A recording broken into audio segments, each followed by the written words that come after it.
हम लोग देखेंगे लोकतंत्र एवं संविधानवाद का ऐतिहासिक विकास। लोकतंत्र और संविधानवाद को सामान्यतः आधुनिक काल से जोड़कर देखा जाता है। यूं लोकतंत्र के कुछ एक उदाहरण प्राचीन यूनान के नगर राज्यों में दिखाई पड़ते हैं, जहां नगरों के स्वतंत्र नागरिक परस्पर मिलकर राजनीतिक निर्णय करते थे। ध्यातव्य है कि यह अधिकार दासों को प्राप्त नहीं था। ठीक है, स्त्रियां भी साधारणतः इन अधिकारों से वंचित थी। सभी स्वतंत्र जन एक साथ बैठकर महत्वपूर्ण निर्णय लेते थे। ऐसे लोकतंत्र को आजकल प्रत्यक्ष लोकतंत्र कहा जाता है। ठीक है, वैदिक कालीन भारत में जो सभा और समिति जैसी संस्थाएं थी, उनके भीतर भी लोकतंत्र के बीज देखे जा सकते हैं। सभा और समिति के विषय में जब हिस्ट्री पढ़ाएंगे उस समय आप देखिएगा।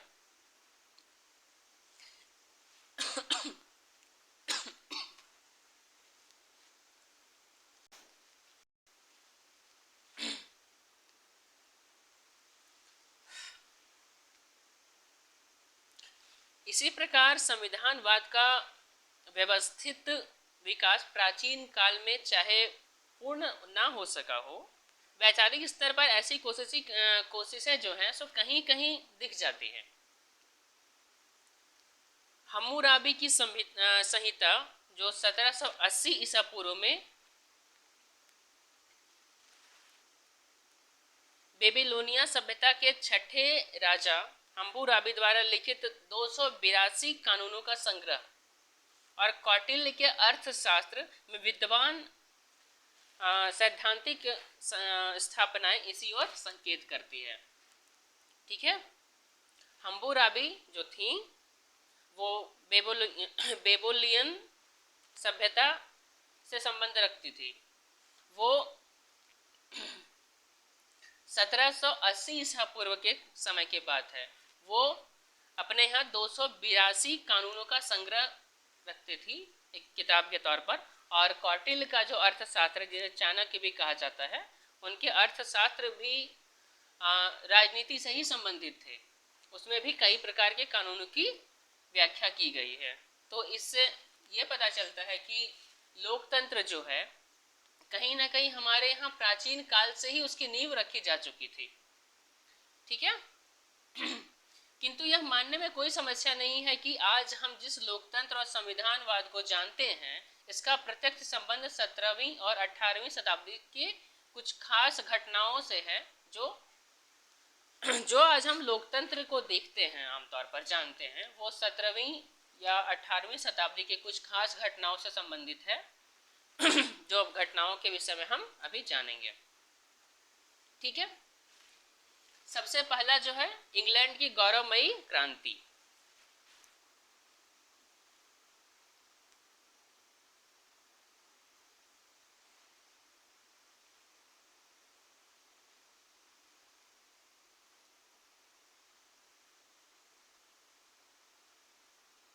इंग्लैंड की गौरव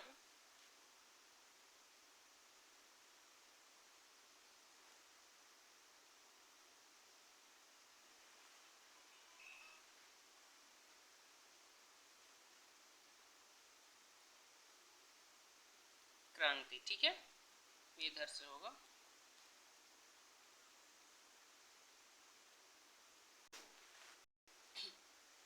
तो इंग्लैंड की क्रांति में क्या हुआ था कि 1688 ईस्वी से पूर्व इंग्लैंड में राजतंत्र चल रहा था, और जेम्स द्वितीय वो वहां के राजा थे। चूंकि आधुनिक चिंतन की शुरुआत इंग्लैंड में ही हुई थी, और जॉन लॉक जैसे उदारवादी चिंतकों के प्रभाव के कारण ही वहां व्यक्तिवाद का विकास हो रहा था, और समाज के सभी व्यक्ति निरंकुश राजतंत्र से परेशान होकर व्यक्तिगत स्वतंत्रता का सम्मान करने वाली शासन व्यवस्था की तलाश कर रहे थे। ठीक है, इसीलिए यह क्रांति संपन्न हुई थी। यह रक्तहीन क्रांति थी, क्योंकि जनमत के विरोध को देखकर राजा ने चुपचाप अपनी पराजय स्वीकार कर ली और जन समुदाय ने राजा की बेटी मैरी और उसके पति विलियम को का राज्याभिषेक शांतिपूर्वक तरीके से कर दिया। इस क्रांति से राजतंत्र समाप्त हो गया और संवैधानिक राजतंत्र की प्रणाली की शुरुआत हुई, जिसे शासन संविधान के अनुसार चलाया जाना था और राजा की भूमिका सिर्फ नाम मात्र के राज्याध्यक्ष या औपचारिक प्रधान की रह गई थी। बात समझ में आ गया? चलिए अब दूसरा हम देखते हैं, अमेरिका की क्रांति।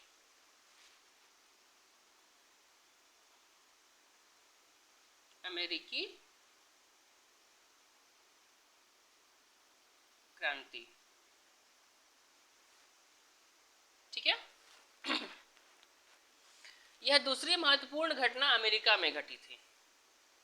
अमेरिका इंग्लैंड का उपनिवेश था और वहां उपनिवेशवाद के विरुद्ध एक लंबा जन आंदोलन चला, जिसका नेतृत्व जॉर्ज वाशिंगटन ने किया था।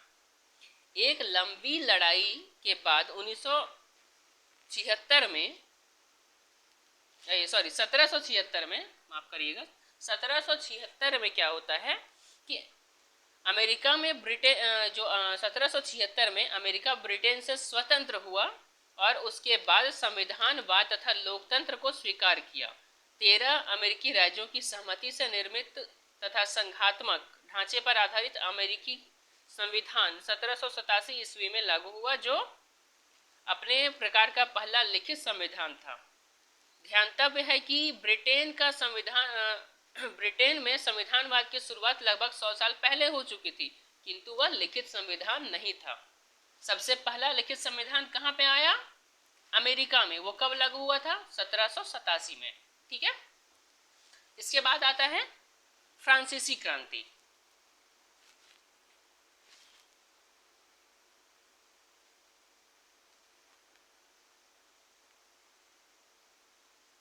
फ्रांसीसी क्रांति, ठीक है। ये कब का बात है? ये 1789 का बात है, ठीक है। तो 1789 ईस्वी में फ्रांस में घटित यह घटना महत्वपूर्ण घटना है, जिसके मूल में अमेरिकी क्रांति की एक महत्वपूर्ण प्रेरक तत्व भी थी। इस समय फ्रांस की जनता के मध्य वर्ग का पर्याप्त महत्व स्थापित हो चुका था और वह रूसों के नेतृत्व में गणतंत्रात्मक शासन पद्धति के लिए संघर्ष कर रही थी। फ्रांस का तत्कालीन राजा जो था वो लुई 16वां था। जन आंदोलन को ठीक ठाक से समझ नहीं पाया और उसने जनता के स्थान पर कुलीन वर्ग तथा पुरोहित वर्ग को महत्व दिया। फलतः जनता ने 1789 से 1793 ईस्वी के आंदोलन के दौरान राजतंत्र तथा कुलीन वर्ग के शासन को उखाड़ फेंका और जनता की प्रभुसत्ता की घोषणा कर दी, यानी कि वहां भी लोकतंत्र आ गया, ठीक है। आगे इन तीन बड़ी क्रांतियों के बाद धीरे धीरे विश्व के अधिकांश देशों में राजतंत्र, उपनिवेशवाद, अधिनायक तंत्र, धर्मतंत्र और साम्राज्यवाद के विरुद्ध आंदोलन होने लगे तथा जनता ने आंदोलन और संविधानवाद की मांग पुरजोर तरीके से प्रस्तुत किया। भारत जैसे पराधीन देशों के स्वतंत्रता संघर्ष इसी प्रक्रियाओं में उत्पन्न हुए। इनमें से अधिकांश देश ने स्वाधीनता के बाद अपने विकास के लिए लोकतंत्र और संविधानवाद के रास्ते का ही चयन किया। 20वीं सदी के मध्य तक विश्व के लगभग सभी देशों में लोकतंत्र तथा संविधानवाद स्थापित हो चुका था। समझ में आ गया? यहाँ तक कोई दिक्कत नहीं है? चलिए आगे बढ़ते हैं। अब आगे हमारा है वर्तमान समय में संविधानवाद के समक्ष विद्यमान चुनौतियां क्या क्या हैं, उसके विषय में देखते हैं। क्या क्या है? वर्तमान समय में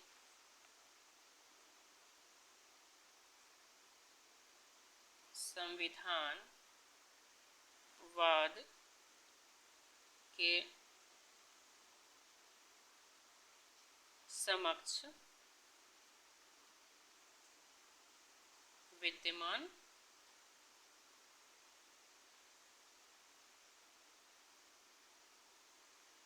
ठीक है।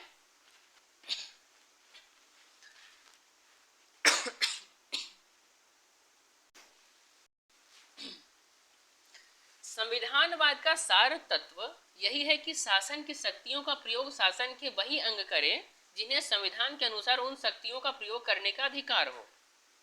ठीक है, और वे शक्तियों का प्रयोग उन्हीं मर्यादाओं के भीतर रहकर करे जो संविधान ने उन पर आरोपित की हो। किंतु समाज व राजनीति की स्थितियां अत्यंत जटिल होती हैं और उनमें से कई स्थितियां संविधानवाद के समान चुनौतियां के सामने चुनौती पेश करती है। वो कौन कौन सी चुनौतियां हैं वो आगे देखते हैं हम लोग। कई विकासशील देश व नव स्वाधीन देशों में सबसे बड़ी चुनौती जो है वो संविधान सम्मत शासन प्रणाली को बचाए रखने की है। भारत के अपवाद को छोड़ दे तो एशिया के अफ्रीका के अधिकांश नव स्वाधीन देश के संवैधानिक सरकार को गिराकर सैनिक शासन की स्थापना के उदाहरण प्राय दिखते रहते हैं। भारत के पड़ोसी देश पाकिस्तान में भी, बांग्लादेश, म्यांमार में भी ऐसी बहुत सारी परिस्थितियां आपको देखने को मिलती है। हाल फिलहाल में भी आपने देखा होगा। ठीक है,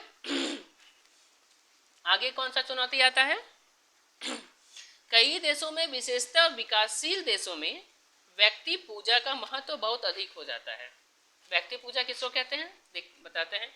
इसके अंतर्गत किसी व्यक्ति विशेष का महत्व इतना अधिक हो जाता है कि सभी संवैधानिक संरचनाएं जैसे विधायिका, कार्यपालिका इत्यादि उनके पिछलग्गू बन जाते हैं। ठीक है, कुछ देशों में ऐसा करिश्माई नेतृत्व के कारण तो कुछ देशों में जन भावनाओं के कारण, भारत में जैसे पंडित जवाहरलाल नेहरू और इंदिरा गांधी के शासन में प्राय ऐसी स्थितियां देखी गई। चीन में माओ, सोवियत संघ में लेनिन और स्टालिन, क्यूबा में फिदेल कास्त्रो आदि ये जो हैं ये एक जन समर्थन बहुत अच्छा हासिल कर लिए थे, जिससे व्यक्ति पूजा वाला हिसाब किताब लग गया था इसमें। ठीक है, इसके बाद जो आता है, कई देशों में कुछ दबाव समूह होते हैं, इतने ज़्यादा वो प्रभावी हो जाते हैं कि संवैधानिक पद पर आसीन व्यक्तियों को उनके दबाव के अनुसार निर्णय करने को बाध्य होना पड़ता है। अमेरिका में कुछ व्यापारिक घराने अमेरिकी आर्थिक नीतियों को व्यापक रूप से प्रभावित करते हैं। यही लगभग स्थिति भारत जैसे देश में भी आपको देखने को मिलती है आमतौर पर। ठीक है, चलिए आगे आता है जनसंपर्क।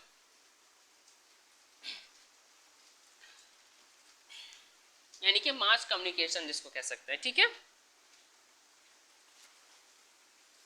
जनसंपर्क के साधन आजकल बहुत अधिक महत्व रखते हैं। वे प्राय जनमत को बनाने व बदलने की शक्ति भी रखते हैं।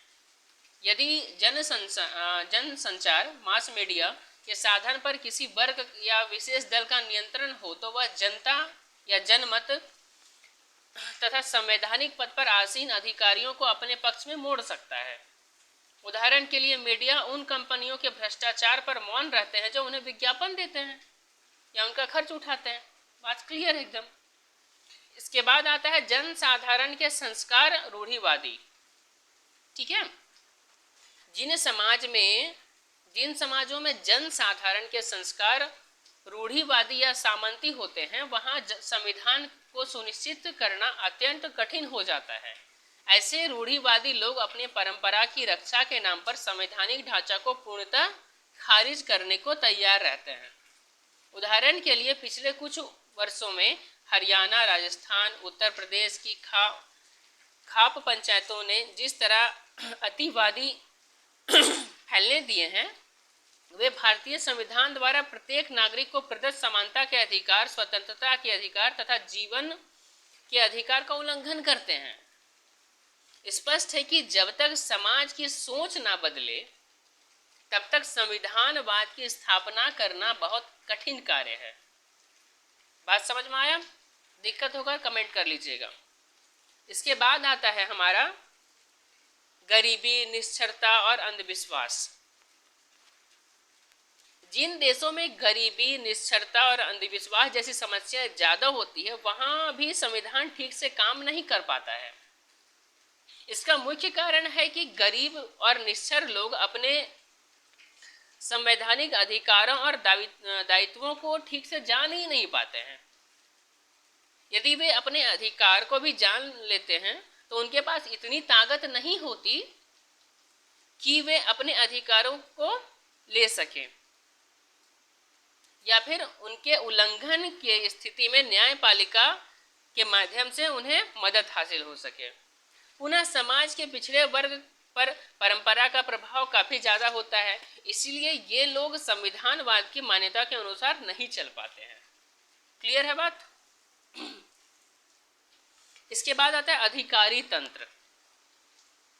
अधिकारी तंत्र जो कि संविधान की स्थापना के उद्देश्य से नियुक्त किया जाता है, कई बार संविधान को नुकसान भी पहुंचाते हैं। ये लोक कल्याणकारी राज्य के सफल संचालन के लिए बहुत बड़ी संख्या में अधिकारियों की जरूरत पड़ती है और इन्हें शक्तियां भी देनी पड़ती है, किंतु बहुत से अधिकारी इन शक्तियों का अतिक्रमण करते हैं और इनका दुरुपयोग व्यक्तिगत हित में करने लगते हैं, जो संविधानवाद की मान्यताओं के विपरीत सिद्ध होता है।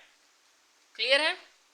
इसके बाद है ये लोकप्रिय नेता जिसको कह सकते हैं। ठीक है, लोकतांत्रिक देशों में कभी कभी कुछ लोकप्रिय नेता स्वयं संविधानवाद का अतिक्रमण करने लगते हैं। वे अपने लोक समर्थन के बल पर संवैधानिक संस्थाओं तथा नियमों को खारिज करके जनता की अदालत में बड़े फैसले करने की कोशिश करते हैं। उदाहरण के लिए या फिर उदाहरण के तौर पर आरक्षण की मांग को लेकर के रेल मार्ग और सड़क को जाम कर देने जैसी घटनाएं आप देख सकते हैं।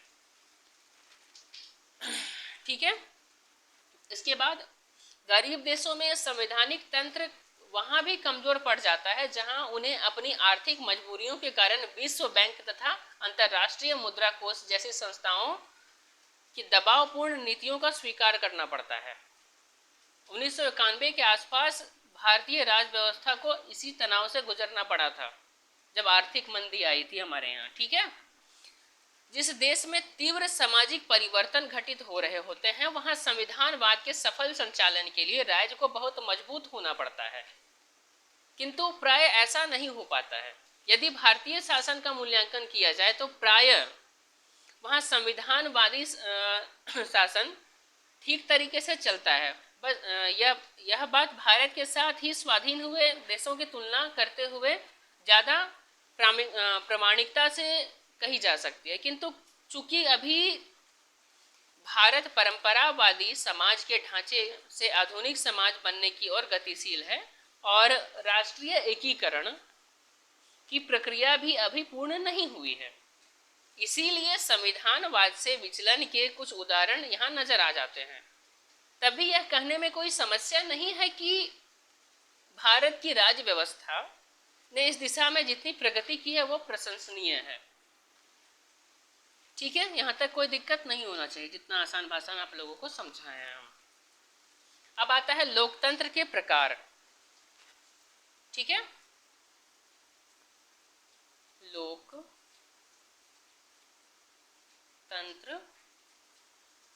के प्रकार।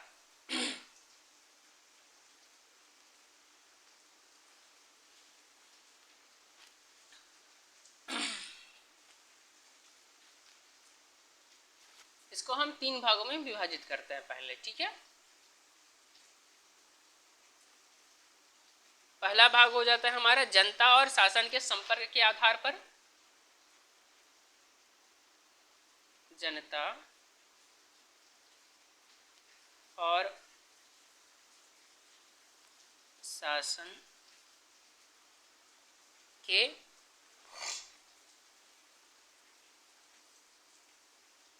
संपर्क के आधार पर। दूसरा विचारधारा के आधार पर। तीसरा राजनीतिक दलों की संख्या के आधार पर। ठीक है, इतना हम लिखना पॉसिबल नहीं है इसमें, फिर भी हम कोशिश करते हैं। एक समझ में आ गया, ये एक नंबर हो गया। अब दूसरा हो गया आपका विचारधारा के आधार पर।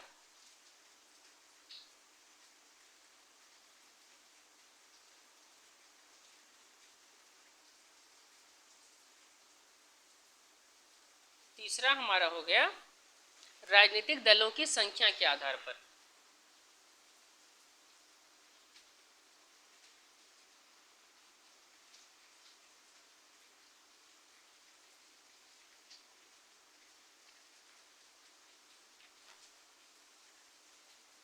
संख्या के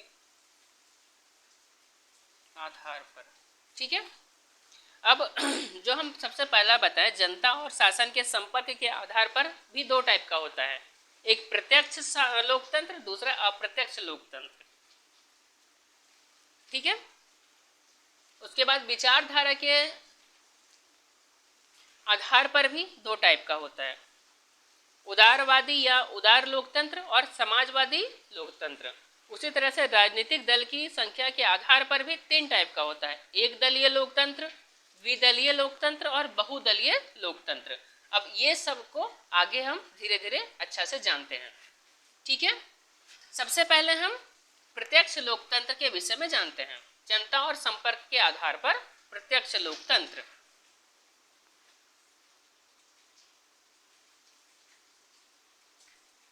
प्रत्यक्ष लोकतंत्र, ठीक है। इनमें जनता सीधे सीधे शासन प्रक्रिया में भाग लेती है। प्राचीन यूनान के नगर राज्यों में ऐसी व्यवस्था दिखाई पड़ती थी। इनमें किसी भी महत्वपूर्ण मुद्दे के लिए सभी स्वतंत्र नागरिकों, जिसमें दास शामिल नहीं होते थे, की बैठक होती थी और उसमें बहुमत की राय के आधार पर निर्णय किया जाता था। बात क्लियर है। इसके बाद आता है अप्रत्यक्ष लोकतंत्र, ठीक है। वर्तमान समय में प्रायः हर देश में अप्रत्यक्ष लोकतंत्र या प्रतिनिधि लोकतंत्र ही दिखाई पड़ती है। इसकी मूल वजह यह है कि आजकल किसी भी देश की जनसंख्या इतनी ज़्यादा है कि वहाँ के सभी नागरिक एक साथ बैठकर कोई निर्णय नहीं ले सकते, यह संभव ही नहीं है, ठीक है। इसीलिए देश के संपूर्ण भूभाग को जनता के दृष्टि से कई हिस्सों में विभाजित कर दिया जाता है और प्रत्येक हिस्से की जनता अपनी एक प्रतिनिधि को चुनकर भेजती है। इस प्रकार जनता द्वारा चुने गए सभी प्रतिनिधि मिलकर शासन व्यवस्था का संचालन करते हैं। प्रतिनिधियों के माध्यम से संचालित होने के कारण इस प्रणाली को या इस प्रतिनिधि लोकतंत्र को हम लोग अप्रत्यक्ष लोकतंत्र कह सकते हैं, ठीक है।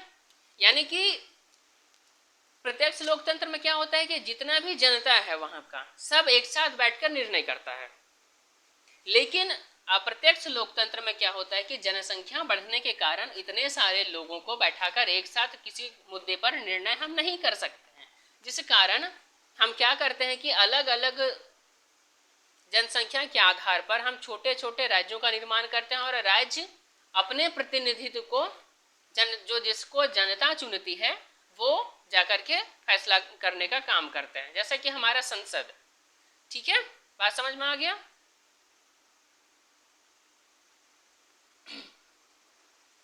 चलिए आगे बढ़ते हैं। आगे विचारधारा के आधार पर, ठीक है। तो विचारधारा के आधार पर क्या था, उदारवादी या उदार लोकतंत्र और समाजवादी लोकतंत्र, ठीक है।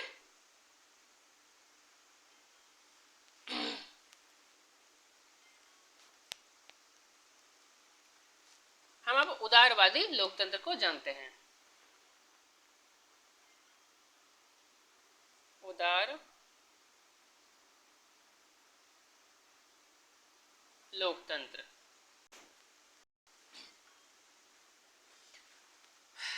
आधुनिक काल में लोकतंत्र का विचार कुछ उदारवादी चिंतकों ने प्रस्तुत किया था, इसीलिए इसे उदार लोकतंत्र कह दिया गया, ठीक है। उदारवादी विचारधारा का मूल अर्थ उन विचारों से है जो व्यक्ति तथा उसकी स्वतंत्रता को महत्वपूर्ण मानती है। America, Australia, Britain, Germany, Italy आदि देशों का लोकतंत्र इसी विचारधारा पर आधारित है। उदार लोकतंत्र का मूल विश्वास यह है कि प्रत्येक व्यक्ति इतना विवेकशील होता है कि वह अपने बारे में सर्वश्रेष्ठ निर्णय स्वयं ले सकता है। इसीलिए वे सभी व्यक्ति स्वतंत्र मतदान के माध्यम से अपने राजनीतिक प्रतिनिधि का चयन करते हैं और उन प्रतिनिधियों के माध्यम से अपना शासन स्वयं चलाते हैं। ठीक है, तो यह एक आदर्श स्थिति बन जाती है। इस दृष्टिकोण के आधार पर उदार लोकतंत्र के समर्थन या समर्थक लोकतांत्रिक शासन प्रणाली के लिए कुछ शर्त का प्रावधान करते हैं। क्या क्या शर्त है उसके विषय में देखते हैं। ठीक है, पहला शर्त यह है कि इसमें एक से अधिक राजनीतिक दल तथा उम्मीदवारों की उपस्थिति होनी चाहिए। दूसरा, प्रत्येक वयस्क नागरिकों को मताधिकार यानी कि वोट देने का अधिकार प्राप्त होना चाहिए। इसके बाद निश्चित अंतराल के बाद स्वतंत्र व निष्पक्ष चुनाव संपन्न होने चाहिए। चौथा हमारा आ जाता है राजनीतिक पदों तथा अधिकारी तंत्र के पद को मुक्त प्रतिस्पर्धा तथा योग्यता के आधार पर भरा जाना चाहिए। वे किसी वर्ग विशेष के विशेषाधिकार के क्षेत्र में नहीं होना चाहिए। प्रत्येक व्यक्ति को गरिमापूर्ण जीवन जीने के लिए आवश्यक जो स्वतंत्रता प्राप्त होनी चाहिए, जैसे अभिव्यक्ति की स्वतंत्रता, धार्मिक स्वतंत्रता आदि, ये सब मिलनी चाहिए, कोई दिक्कत नहीं है। इसके बाद जन संचार के साधन पर अनुचित दबाव व नियंत्रण नहीं होना चाहिए और उन्हें कुछ सीमाओं के भीतर सरकार की आलोचना करने का भी अधिकार होना चाहिए। विभिन्न हितों या हित समूह और दबाव समूह को संगठित होने तथा अपनी मांगे मनवाने के लिए सरकार पर दबाव डालने की आज़ादी भी होनी चाहिए। न्यायपालिका स्वाधीन होनी चाहिए, अर्थात उसे विधायिका तथा कार्यपालिका के प्रभावों से मुक्त होना चाहिए। ये सब शर्तें हैं, समझ में आ गया। अब हम आते हैं समाजवादी लोकतंत्र में।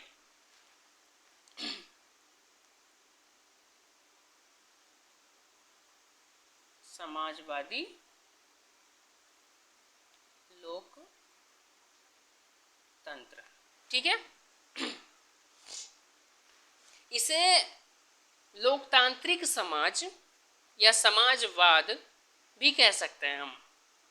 इस उदार लोकतंत्र से यह जो है सो उदार लोकतंत्र से पृथक होता है, अलग होता है। इसके समर्थक उदार लोकतंत्र का या फिर इसके जो समर्थक होते हैं वो उदार लोकतंत्र पर व्यंग करते हैं, हंसते हैं। उनका यह दावा है कि उदार लोकतंत्र कहने को भले ही लोकतंत्र हो, वास्तविकता है कि वह धनतंत्र है, क्योंकि अत्यधिक महंगाई या महंगी चुनाव प्रक्रिया के कारण सिर्फ अमीर लोग ही चुनाव का उतना खर्चा उठा सकते हैं या उठाने में समर्थ होते हैं। समाजवादी लोकतंत्र के समर्थक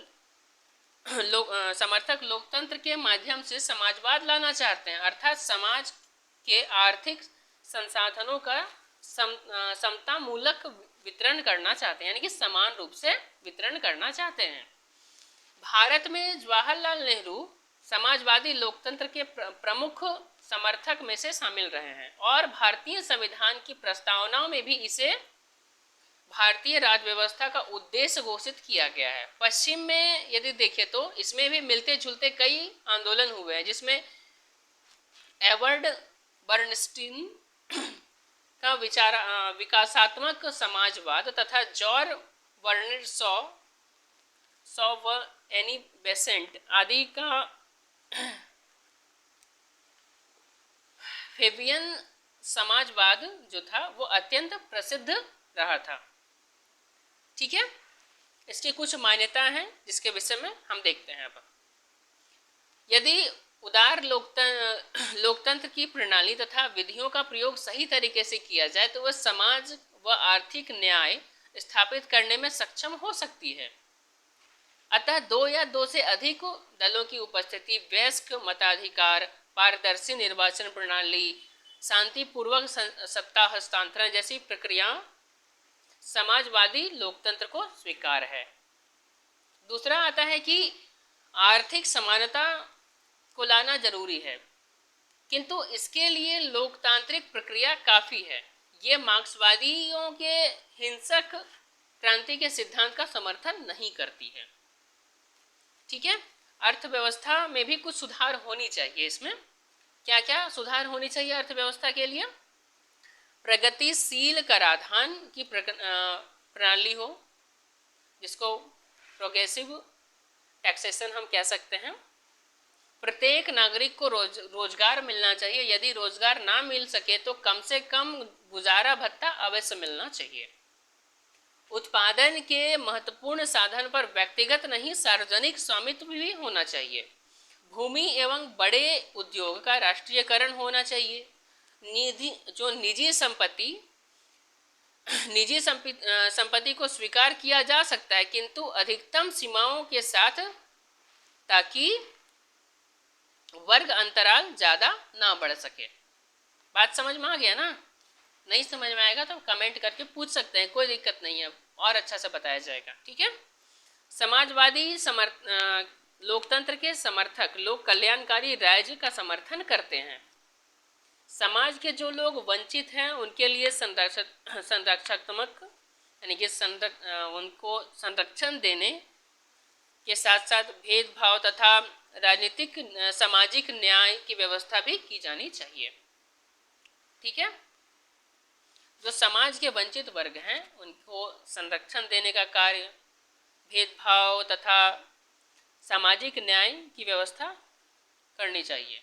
ठीक है, किसी प्रकार का कोई भेदभाव नहीं होना चाहिए। चलिए, अब आता है हमारा राजनीतिक दलों की संख्या के आधार पर। राजनीतिक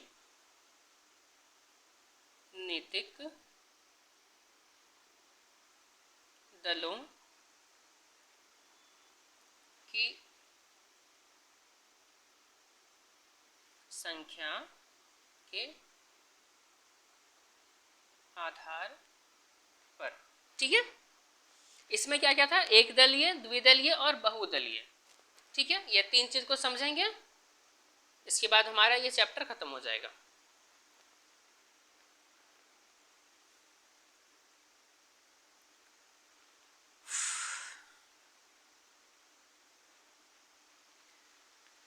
देखिए, अभी मेरे पास वाइट बोर्ड है नहीं, जिस कारण से ये इसमें लिखने में थोड़ा हमको परेशानी हो जाता है, कम कम चीज़ ही हम लिख पाते हैं।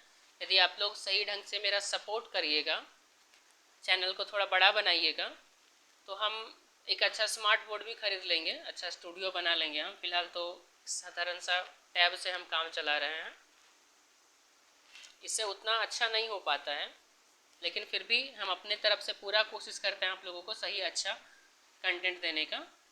तो आप लोगों से गुजारिश है कि ज़्यादा से ज़्यादा लोगों तक मेरा ये वीडियो सब शेयर करें, चैनल के बारे में बताएं कि जीपीएससी के लिए वहाँ पे फ्री में तैयारी करवाया जा रहा है, ताकि ये चैनल थोड़ा ग्रो करे, जिसके बाद हम आप लोगों के ऊपर और ज़्यादा ध्यान दे सकें। और साधारण सा बात है, यदि चैनल ग्रो करता है तो पढ़ाने वाले शिक्षक को भी अच्छा लगता है और आप लोगों के प्रति और भी ज़्यादा प्रेम भाव आता है ना, और अच्छा लगता है। थोड़ा मदद करिए मेरा, आप लोगों को बहुत ज़्यादा हेल्प करेंगे अपने तरफ से हम, और शिक्षा को इतना ज़्यादा सस्ता बना देंगे हम लोग कि कोई भी गरीब से गरीब बच्चा भी अच्छा से अच्छा शिक्षा प्राप्त कर सके, इतना ज़्यादा सस्ता बना देंगे। हम जितना भी कोर्स देंगे सब फ्री ऑफ कॉस्ट रहेगा, और आने वाले समय में यदि आप लोगों का साथ मेरा बना, अच्छा से आप लोग साथ दिए मेरा, तो और भी बहुत सारे शिक्षक हम अपने मिश्रा क्लासेस में लाएंगे, जो आप लोगों को और ज़्यादा अच्छे ढंग से समझाएंगे। लेकिन उसके लिए आप लोगों का साथ चाहिए। यदि आप लोग देने के लिए तैयार हैं तो हम लोग भी अपने तरफ से मेहनत करने के लिए पूरी तरह से तैयार हैं। तो आप लोगों से गुजारिश है कि ये चैनल को ज़्यादा से ज़्यादा लोगों तक फैलाइए और बताइए कि यहाँ पे फ्री सब चीज़ बताया जा रहा है। चलिए, फालतू का बात ना करते हुए आगे का पढ़ाई करते हैं हम लोग। तो राजनीतिक दलों के संख्या के आधार पर, ठीक है। तो सबसे पहले हम एक दलीय लोकतंत्र को समझते हैं। ठीक है, एक दलीय लोकतंत्र। ठीक है, एक दलीय लोकतंत्र, इसमें सिद्धांततः या व्यवहारतः एक ही दल का प्रभुत्व होता है। साधारणतः इसमें इसके दो रूप दिखाई पड़ते हैं। पहला वह रूप जिसमें संविधान के स्तर पर एक ही दल को चुनाव लड़ने का अधिकार प्राप्त होता है। भूतपूर्व सोवियत संघ सहित अधिकांश साम्यवादी राज्यों में यह प्रणाली दिखाई पड़ती है। इन व्यवस्थाओं में साम्यवादी दल यानी कि कम्युनिस्ट पार्टी एकमात्र दल होता है। नागरिकों को उससे पृथक कोई दल बनाने का कोई अधिकार नहीं दिया जाता है। यदि अन्य दल होते भी हैं तो इसी शर्त के साथ कि वे साम्यवादी दल के नेतृत्व के अधीन ही काम करेंगे। वर्तमान में चीन में ऐसी ही व्यवस्था है। ठीक है, एक दलीय प्रणाली का दूसरा रूप वह है जिसमें सैद्धांतिक तौर पर तो कई दल होते हैं, किंतु व्यवहारिक तौर पर एक ही दल लगातार सत्ता में बना रहता है। दरअसल इस प्रणाली की एक दलीय प्रणाली कहने से ज़्यादा उचित है कि एक दल प्रधान प्रणाली हम कह सकते हैं। बात समझ में आया? भारतीय राजनीति में आज़ादी के बाद लगभग 1977 तक केंद्रीय सरकार में जिस तरह कांग्रेस दल का प्रभुत्व रहा, वह एक दल प्रधान प्रणाली का ही उदाहरण है। मैक्सिको की राजनीति में भी ऐसी ही प्रकृति दिखाई पड़ती है। इसके बाद आता है द्विदलीय लोकतंत्र।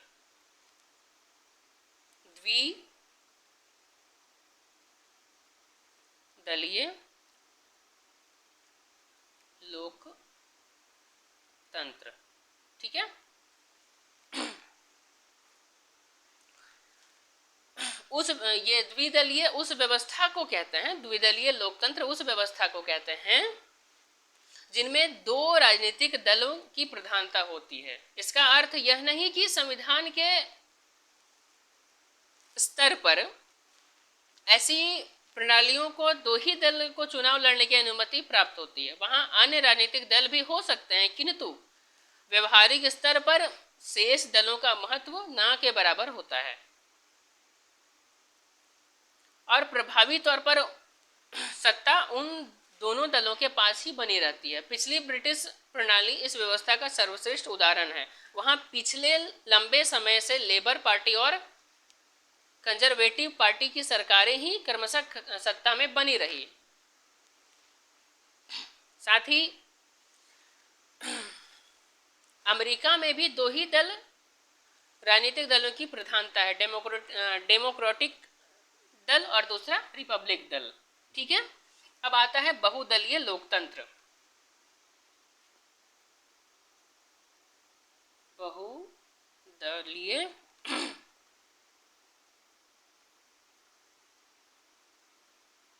लोकतंत्र। ठीक है, अब इसके विषय में देखते हैं।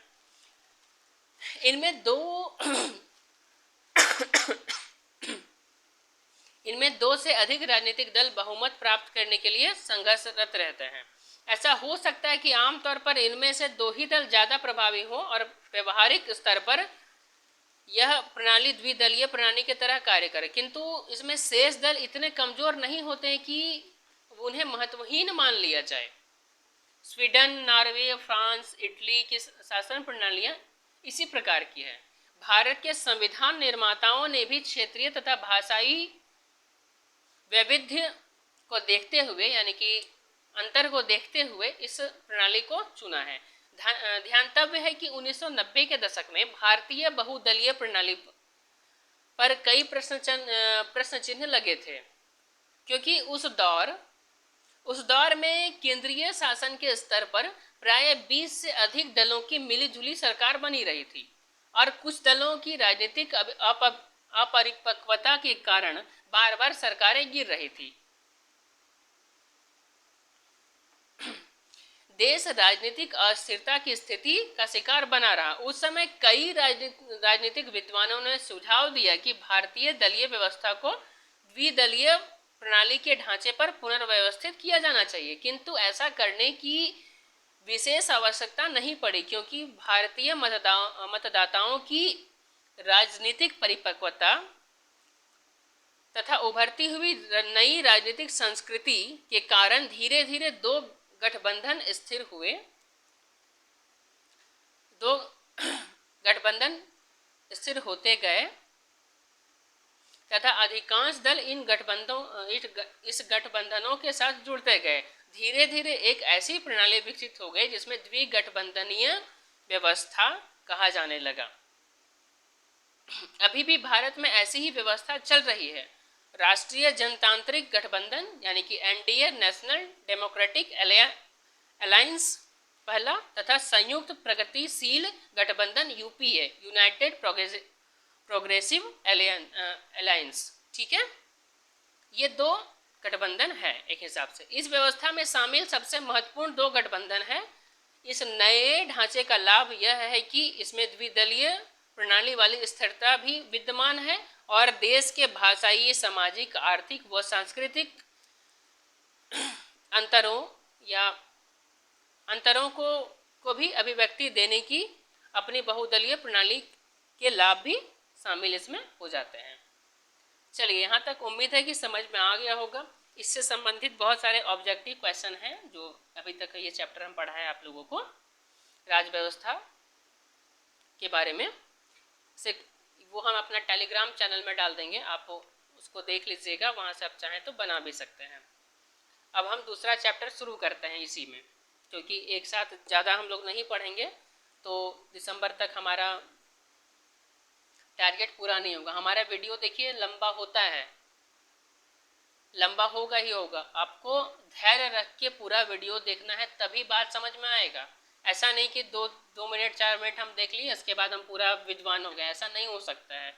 ठीक है, और जहाँ तक हो सके सपोर्ट करिए, ताकि भारत में शिक्षा इतना सस्ता हो सके, इतना ज़्यादा सस्ता हम बना दें उसको कि गरीब से गरीब बच्चा भी पढ़ सके। चलिए शुरू करते हैं दूसरा चैप्टर हमारा। ठीक है, पहला चैप्टर में कहीं भी दिक्कत होगा तो कमेंट करके पूछ लीजिएगा।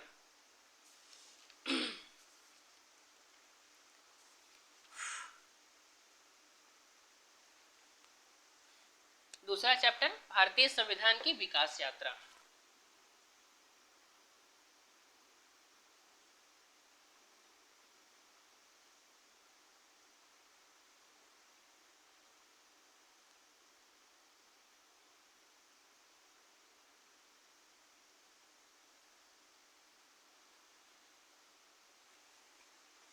चलिए,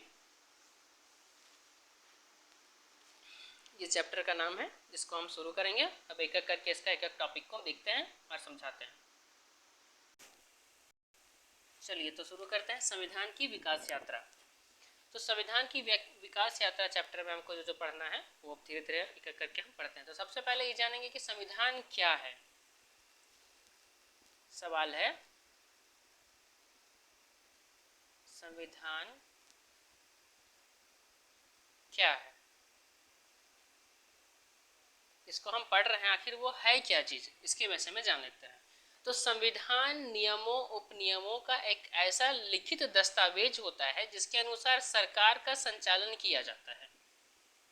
यह देश की राजनीतिक व्यवस्था के बुनियादी ढांचे या ढांचा निर्धारित करता है। संविधान राज्य की विधायिका, कार्यपालिका, न्यायपालिका की स्थापना, उसकी शक्तियों तथा दायित्वों का सीमांकन एवं जनता तथा राज्य के मध्य संबंधों का विनियमन करता है। ठीक है, प्रत्येक संविधान उस देश के आदर्शों, उद्देश्यों व मूल्यों का दर्पण होता है। संवैधानिक विधि देश की सर्वोच्च विधि होती है तथा सभी अन्य विधियां इस पर आधारित होती है। संविधान एक जड़ दस्तावेज नहीं होता है, बल्कि एक निरंतर पनपता रहता है। यह वर्षों से चली आ रही परंपराएं जो भी देश के शासन में महत्वपूर्ण भूमिका अदा करती है। बात समझ में आ गया? संविधान क्या है? एक ऐसा संविधान जो है सो नियम उपनियम ये सब का एक लिखित दस्तावेज होता है। बात समझ में आ गया? दिक्कत होगा कमेंट करिएगा। आगे हम देखते हैं संविधान का महत्व क्या है। तो संविधान का महत्व,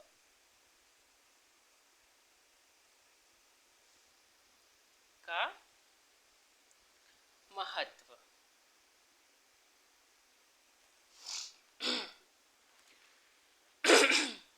तो सबसे पहले संविधान का महत्व के विषय में हम ये जानते हैं कि संविधान यह सुनिश्चित करता है कि कानून कौन बनाएगा।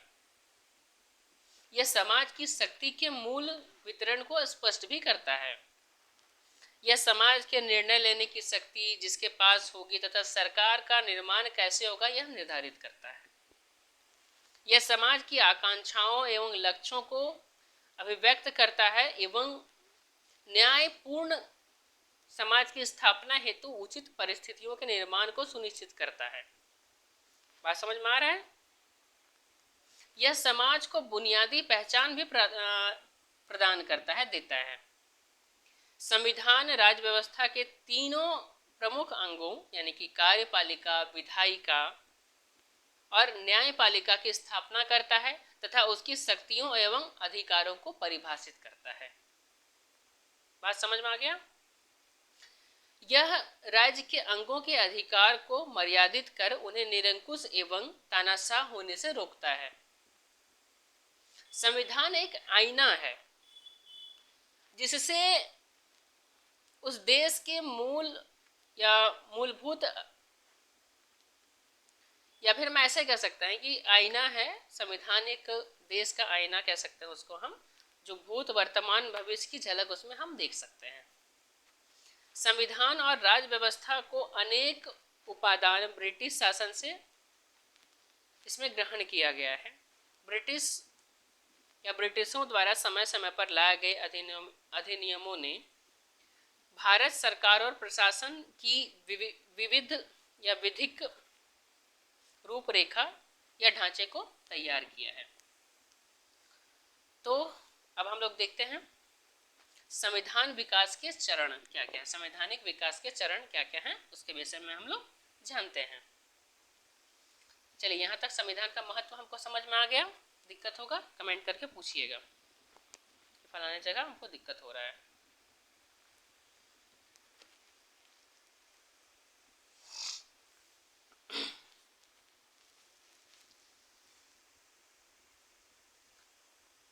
संवैधानिक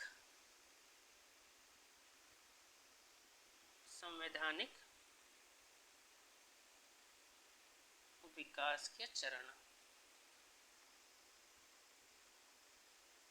ठीक है। ये दो टाइप से हुआ था, इसका दो टाइप है, ठीक है। पहला टाइप का आपका हो जाता है ब्रिटिश ईस्ट इंडिया कंपनी के अंतर्गत पारित अधिनियम द्वारा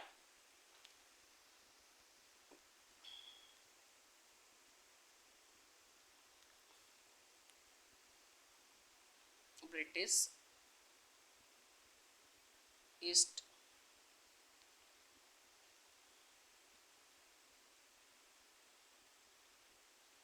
इंडिया कंपनी द्वारा पारित अधिनियम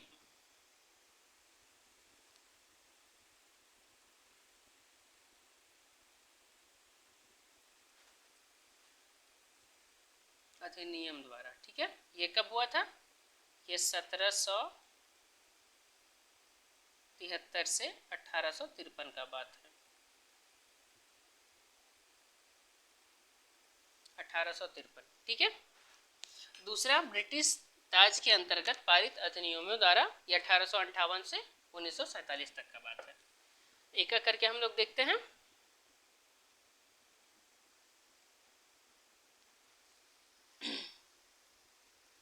तो सबसे पहले हम देखते हैं ब्रिटिश ईस्ट इंडिया कंपनी के अंतर्गत पारित अधिनियम।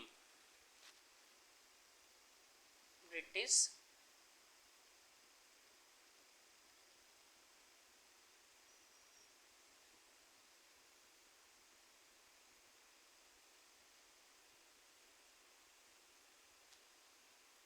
ईस्ट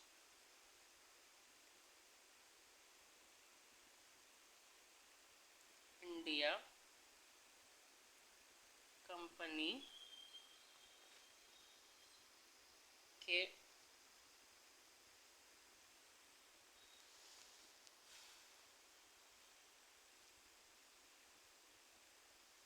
अंतर्गत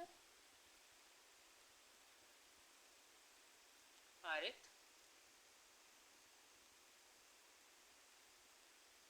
अधिनियम। ठीक है, इसमें सबसे पहला जो हमारा अधिनियम आता है वो रेगुलेटिंग एक्ट होता है। ठीक है, 1773 में ये पारित होता है। क्या नाम था इसका? रेगुलेटिंग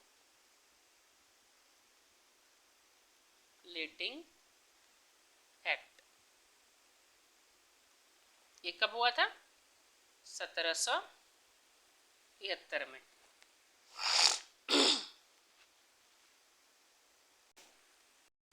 अब इसके विषय में जानते हैं, रेगुलेटिंग एक्ट। ठीक है, इस अधिनियम के द्वारा भारत में कंपनी के शासन हेतु पहली बार एक लिखित संविधान प्रस्तुत किया गया था। भारतीय संवैधानिक इतिहास में इसका विशेष महत्व यह है कि इसके द्वारा भारत में कंपनी के प्रशासन पर ब्रिटिश संसदीय नियंत्रण की शुरुआत हुई थी। इस अधिनियम के कुछ प्रमुख प्रकार हैं जिसके बारे में आगे हम बताते हैं आपको। सबसे पहला जो है, बंबई तथा मद्रास प्रेसिडेंसी को कलकत्ता प्रेसिडेंसी के अधीन कर दिया गया था। सबसे पहला क्या किया गया था रेगुलेटिंग एक्ट के तहत? पहला काम क्या था?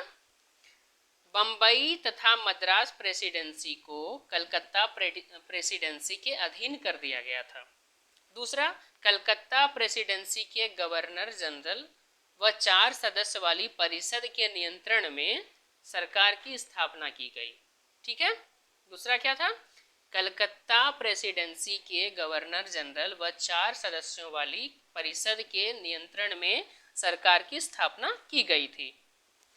तीसरा, कलकत्ता में एक सुप्रीम कोर्ट की स्थापना की गई थी। कब? 1974 में। ठीक है, कलकत्ता में सुप्रीम कोर्ट की स्थापना कब की गई थी? 1974 में, जिसके अंतर्गत बंगाल, बिहार और उड़ीसा शामिल थे। सर एलिजाह इम्पे को इसका प्रथम मुख्य न्यायाधीश नियुक्त किया गया था तथा चैम्बर्स, लिमिस्टर व हाइड को अन्य न्यायाधीश नियुक्त किया गया था। तो कलकत्ता में सबसे पहला एक सुप्रीम कोर्ट बना जो 1974 में बना था। इसका मुख्य न्यायाधीश का नाम क्या था? Elijah Impey. Elijah Impey. ठीक है, बात समझ में आ गया? इसके साथ में कुछ और भी इनके साथ न्यायाधीश थे जिसमें चैम्बर्स, लिमिस्टर एवं हाइड को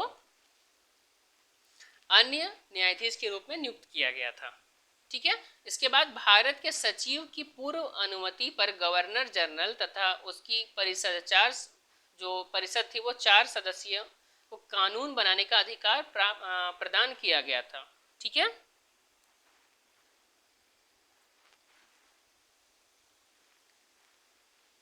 भारत के सचिव की पूर्व अनुमति पर गवर्नर जनरल तथा उसकी परिषद यानी कि 4 सदस्य का एक परिषद हुआ जो कानून बनाने का अधिकार रखता था या फिर उनको कानून बनाने का अधिकार दिया गया।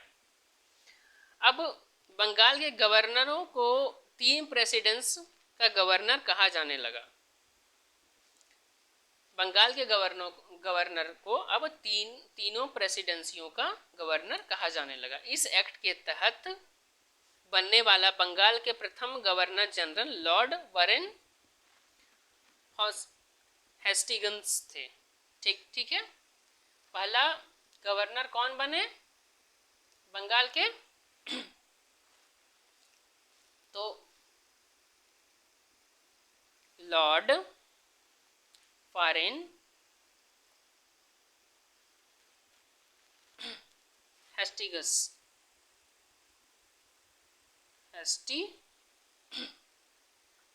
अगस्त, ठीक है। ये कौन थे?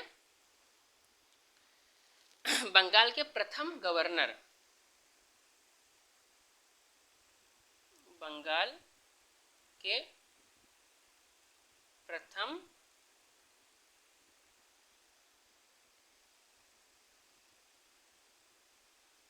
गवर्नर, ठीक है। इस एक्ट के तहत कंपनी के कर्मचारियों को निजी व्यापार इस एक्ट के तहत कंपनियों के कर्मचारियों को निजी व्यापार व भारतीय लोगों से उपहार रिश्वत लेने को प्रतिबंधित कर दिया गया था, ठीक है। इसके बाद कंपनी पर ब्रिटिश कोर्ट ऑफ डायरेक्टर्स यानी कि कंपनी की गवर्निंग बॉडी इसको कह सकते हैं का नियंत्रण बढ़ा और अब भारत में इसके राजस्व, नागरिक और सैन्य मामलों की जानकारी ब्रिटिश सरकार को देना आवश्यक कर दिया गया था। बात समझ में आया? व्यापार की सभी सूचना क्राउन को देना सुनिश्चित किया गया था।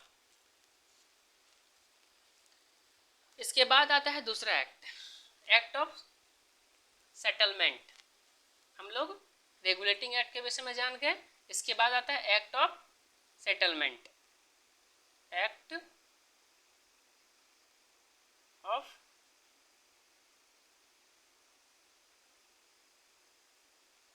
सेटलमेंट। ये कब आया था? 1781 में। रेगुलेटिंग एक्ट की कमियों को दूर करने के उद्देश्य से यह एक्ट लाया गया था। इसके अंतर्गत कलकत्ता की सरकार को बंगाल, बिहार और उड़ीसा के लिए भी विधि निर्माण की शक्ति प्रदान की गई थी, ठीक है। इस अधिनियम का प्रमुख प्रावधान गवर्नर जनरल की परिषद तथा सर्वोच्च न्यायालय के बीच के संबंधों का सीमांकन करना था।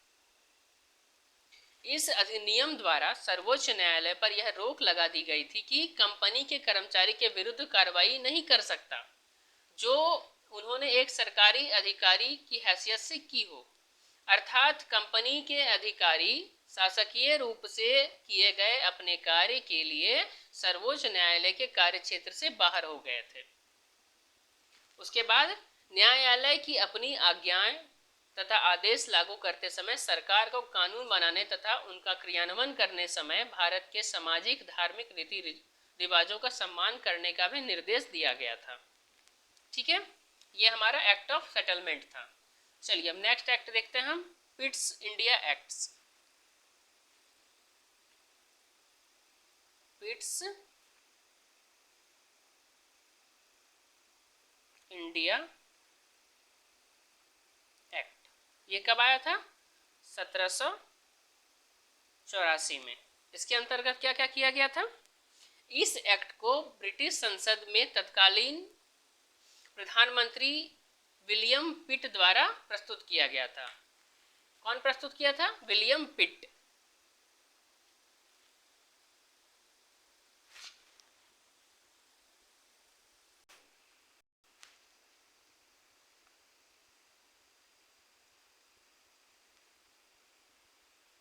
ठीक है।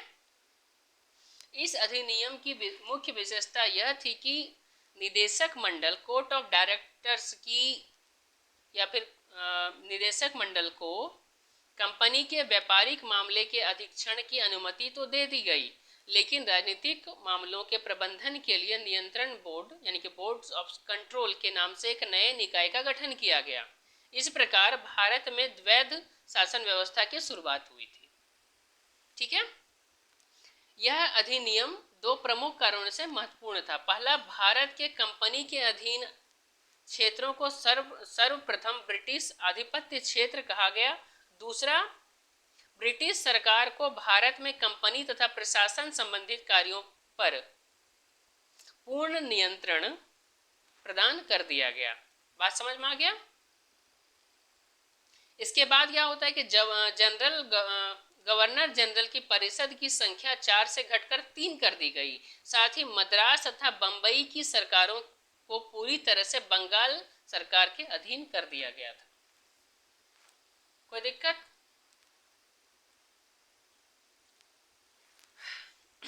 चलिए आगे बढ़ते हैं हम लोग। आगे आता है चार्टर्ड अधिनियम। चार्टर अधिनियम ये कब लागू हुआ था? 1813। इसके अधीन क्या था?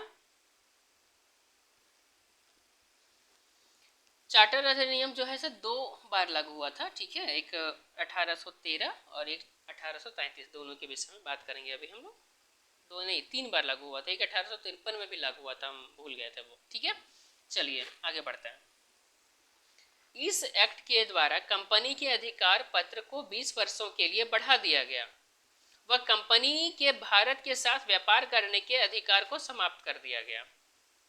दूसरा होता है कि लेकिन कंपनी का चीन के साथ व्यापार और चाय के व्यापार पर यह एकाधिकार बरकरार रखा गया था। कुछ सीमाओं के तहत भारत के साथ व्यापार करने हेतु सभी ब्रिटिश वासियों के लिए मुक्त व्यापार की अनुमति दे दी गई। ईसाई मिशनरियों को भारत में धर्म प्रचार की अनुमति दे दी गई। भारत में शिक्षा के लिए प्रतिवर्ष 1 लाख खर्च करने का प्रावधान भी किया गया। इसी के तहत इस अधिनियम के तहत पहली बार भारत में ब्रिटिश क्षेत्र की संवैधानिक स्थिति को स्पष्ट रूप से परिभाषित किया गया था। अब आता है चार्टर्ड अधिनियम 1833। 13 में क्या क्या हुआ पता चल गया। अब 33 में बात करते हैं। इस अधिनियम के निर्माण का प्रमुख ध्येय ब्रिटिश सरकार द्वारा 1833 में सरकार के विधि निर्माण को तथा विधि निर्माण संबंधित कार्यों को स्पष्ट करना था। इसके तहत कुछ महत्वपूर्ण परिवर्तन किए गए थे जो हम देखते हैं आगे, ठीक है। कंपनी के व्यापारिक अधिकार पूर्णतः समाप्त कर दिए गए थे। अब कंपनी को कार्य या कंपनी का कार्य ब्रिटिश सरकार की ओर से केवल भारत पर शासन करना रह गया। बंगाल के गवर्नर जनरल को भारत का गवर्नर जनरल कहा जाने लगा तथा गवर्नर जनरल को सभी नागरिक और सैन्य शक्तियां प्रदान की गई। भारत का प्रथम general governor Lord William Bentinck था या बेटिक बना, ठीक है। क्या नाम था उसका? प्रथम गवर्नर जनरल लॉर्ड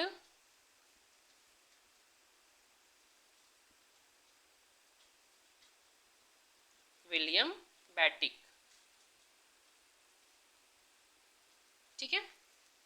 इसके बाद मद्रास और बंबई के गवर्नर को विधायिका शक्ति से वंचित कर दिया गया। भारत के गवर्नर जनरल को पूरे ब्रिटिश भारत में विधि निर्माण का एकाधिकार प्रदान किया गया। इसके अंतर्गत पहले बनाए गए कानून को नियामक कानून कहा गया और नए कानून के तहत बनाए कानून को एक्ट या अधिनियम कहा गया। कोई दिक्कत नहीं है, आगे बढ़ते हैं।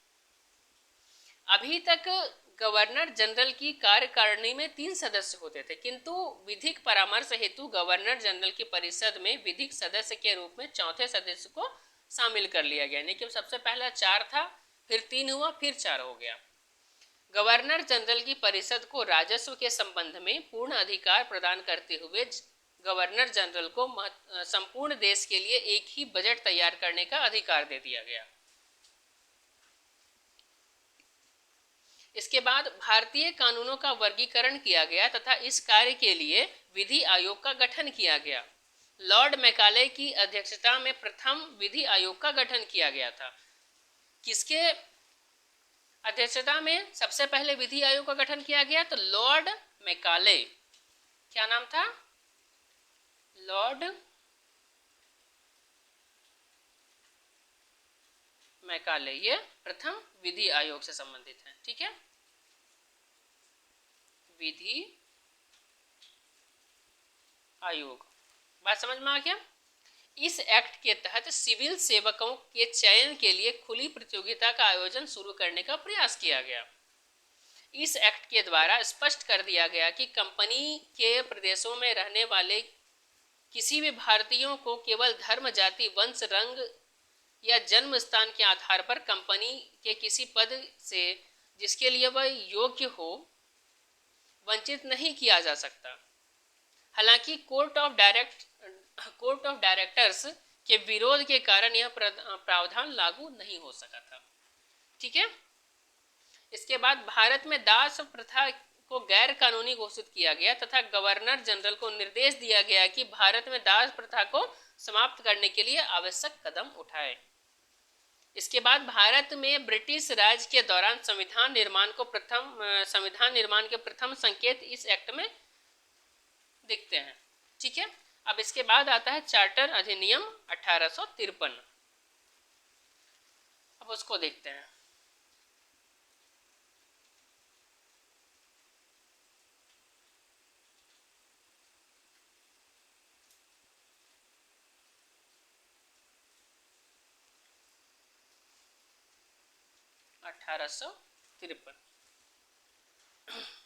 इसका निर्माण तत्कालिक विधायिका को सशक्त बनाने के लिए तथा उसके विस्तार में सहयोग देने के लिए किया गया था।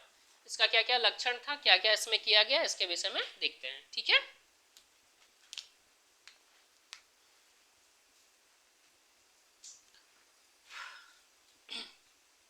इसमें पहली बार गवर्नर जनरल की परिषद 6 सदस्यीय के विधायी एवं प्रशासनिक कार्य को अलग कर दिया गया। इसके तहत गवर्नर जनरल की परिषद में जब वह विधायिका के रूप में कार्यरत हो उस टाइम 6 सदस्य की वृद्धि की गई, जिसमें विधान परिषद में कुल सदस्यों की संख्या 12 हो गई। 6 सदस्यों में बंगाल के प्रमुख न्यायाधीश, कलकत्ता उच्चतम न्यायालय का एक न्यायाधीश और बंगाल, मद्रास, बंबई व आगरा प्रांत के एक एक प्रतिनिधि शामिल थे। कार्यकारिणी परिषद के कानून सदस्य को परिषद के पूर्ण सदस्य का दर्जा प्राप्त किया गया। संपूर्ण भारत के लिए एक पृथक विधान परिषद की स्थापना की गई और इसी परिषद ने आगे चलकर लघु संसद का रूप ग्रहण कर लिया था। इसके बाद इसके निदेशक मंडल के सदस्यों की संख्या 24 से घटाकर 18 कर दी गई। इसके द्वारा भारतीय केंद्रीय विधान परिषद में सर्वप्रथम क्षेत्रीय प्रतिनिधित्व के सिद्धांत को प्रतिपादित किया गया। इस अधिनियम के द्वारा प्रमुख सरकारी सेवाओं में नामजदगी का सिद्धांत समाप्त कर कंपनी के महत्वपूर्ण पदों को प्रतियोगिता या प्रतियोगी परीक्षाओं के माध्यम से भरने की व्यवस्था की गई और पहली बार सिविल सेवाओं में भारतीयों को शामिल करने का प्रावधान किया गया। कब सबसे पहले सिविल सेवाओं में भारतीयों को लाने का प्रावधान किया गया? तो 1853 के चार्टर अधिनियम के बाद। समझ में आ गया? चलिए, ये चार्टर अधिनियम हमारा खत्म हो गया कंप्लीट, तीनों का तीनों। अब आगे हम ब्रिटिश ताज के अंतर्गत पारित अधिनियम के विषय में देखेंगे।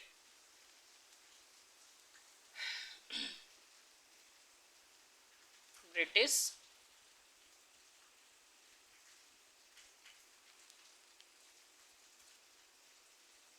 ताज के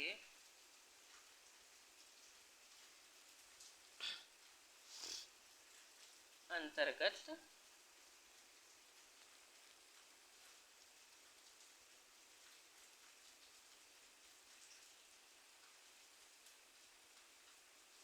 अधिनियम। सबसे पहला भारत शासन अधिनियम 1858। भारत शासन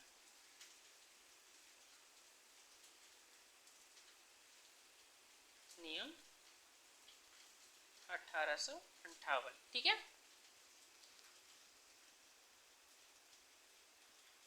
1858 इसके विषय में देखते हैं। 1857 की क्रांति के फलस्वरूप ब्रिटिश क्राउन ने भारत का शासन कंपनी के हाथ से ले लिया। इस अधिनियम के तहत भारत की संवैधानिक व्यवस्था के महत्वपूर्ण परिवर्तन किए गया था। इसमें क्या क्या परिवर्तन किया गया था, इसको देखते हैं। सबसे पहला, कोर्ट ऑफ डायरेक्टर्स तथा बोर्ड ऑफ कंट्रोल को समाप्त कर उनके अधिकार ब्रिटिश मंत्रिमंडल के एक सदस्य को सौंपे गए। ब्रिटिश मंत्रिमंडल के उस सदस्य को भारत राज्य सचिव का पद प्रदान किया गया। ठीक है।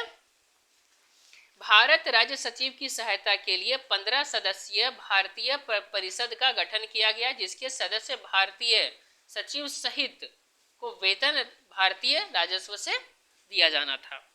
ठीक है। इस अधिनियम के तहत यह भी व्यवस्था की गई कि इन सदस्यों में से कम आधे ऐसे सदस्य हों जो भारत में 10 वर्ष तक सेवा दे चुके हैं और नियुक्ति के समय उन्हें भारत से आए अधिक से अधिक 10 वर्ष हुए हों।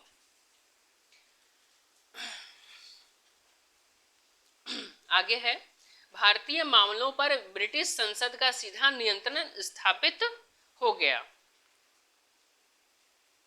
और मुगल सम्राट के पद को समाप्त कर दिया गया। भारत का राज्य सचिव अपने कार्यों के लिए ब्रिटिश संसद के प्रति उत्तरदायी होता था। भारत के गवर्नर जनरल को वायसराय की उपाधि दी गई तथा वह क्राउन का सीधा प्रतिनिधि बन गया।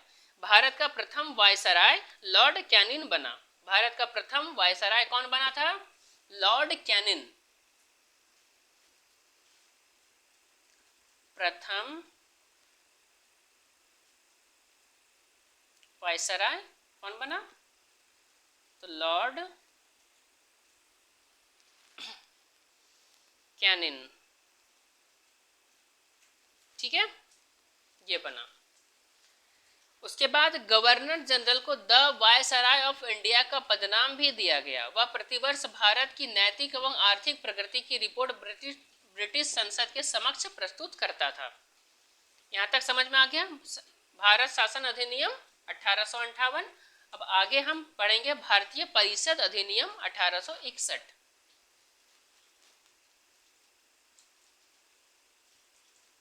भारतीय परिषद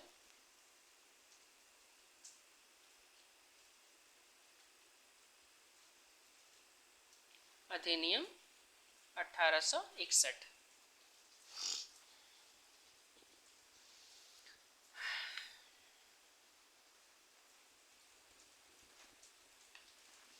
भारतीय परिषद अधिनियम 1861 भारत के संवैधानिक इतिहास में एक महत्वपूर्ण घटना है, क्योंकि इसके द्वारा भारत सरकार के मंत्रिमंडलीय व्यवस्था की नींव रखी गई थी। इस अधिनियम के प्रमुख प्रावधान जो थे वो कुछ इस प्रकार से थे। क्या क्या प्रावधान थे इसको देखते हैं। इस अधिनियम द्वारा कार्यकारी परिषद के सदस्यों की संख्या 4 से बढ़ाकर 5 कर दी गई।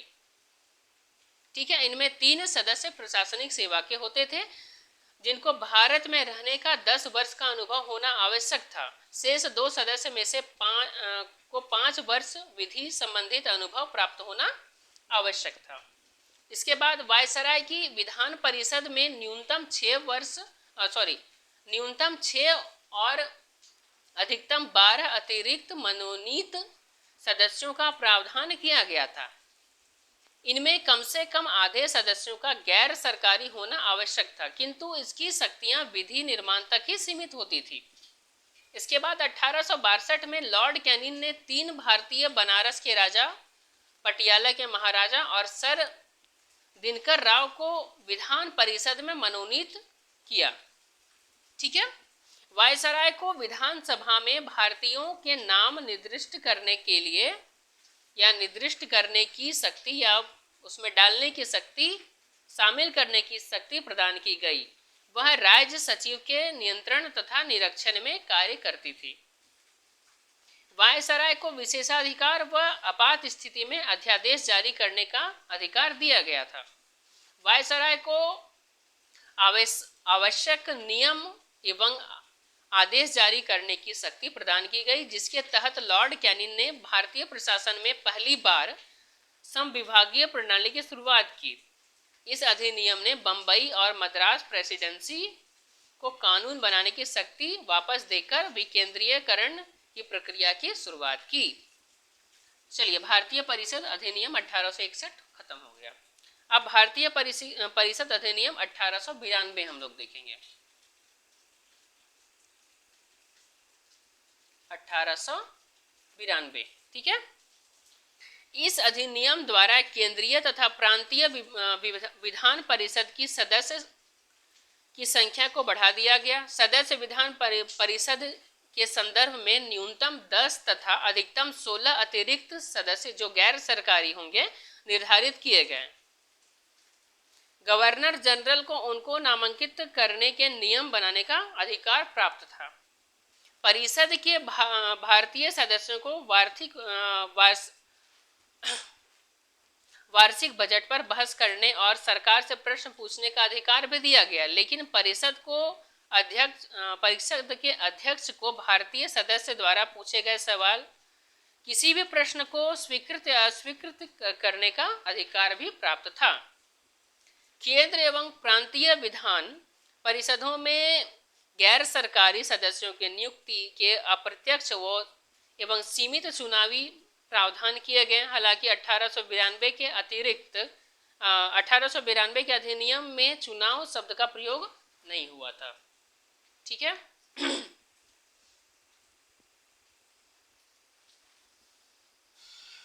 चलिए आगे।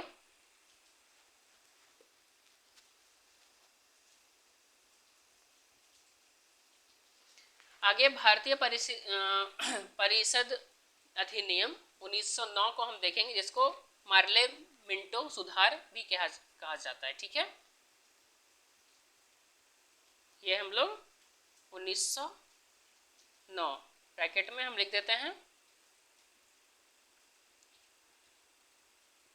मार्ले मिंटो सुधार।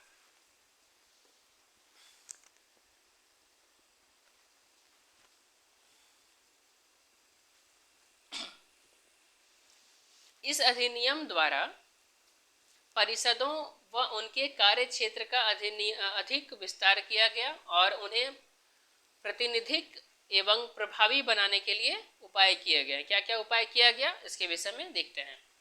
केंद्रीय विधान परिषद में सरकारी सदस्यों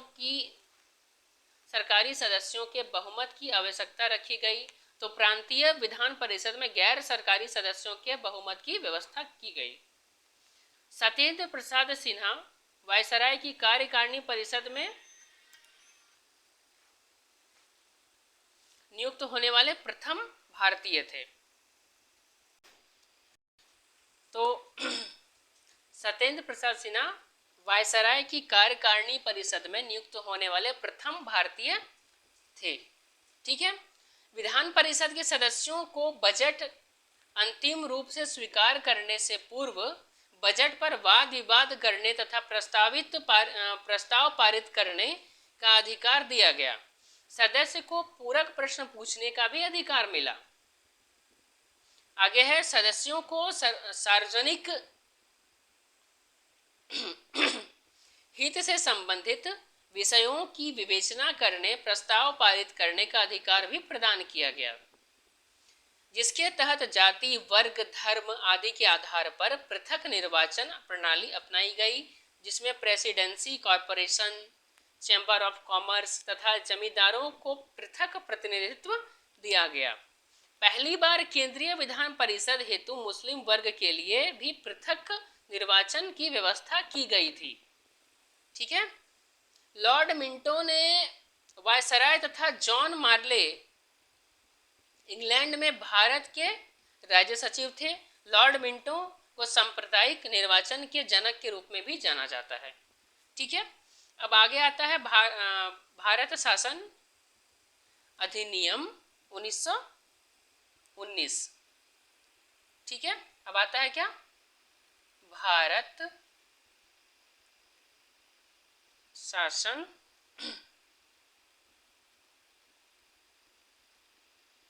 अधिनियम 1919।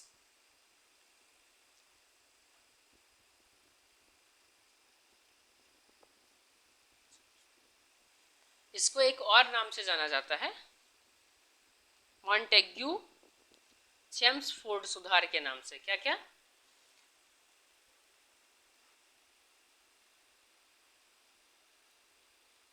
मॉन्टेग्यू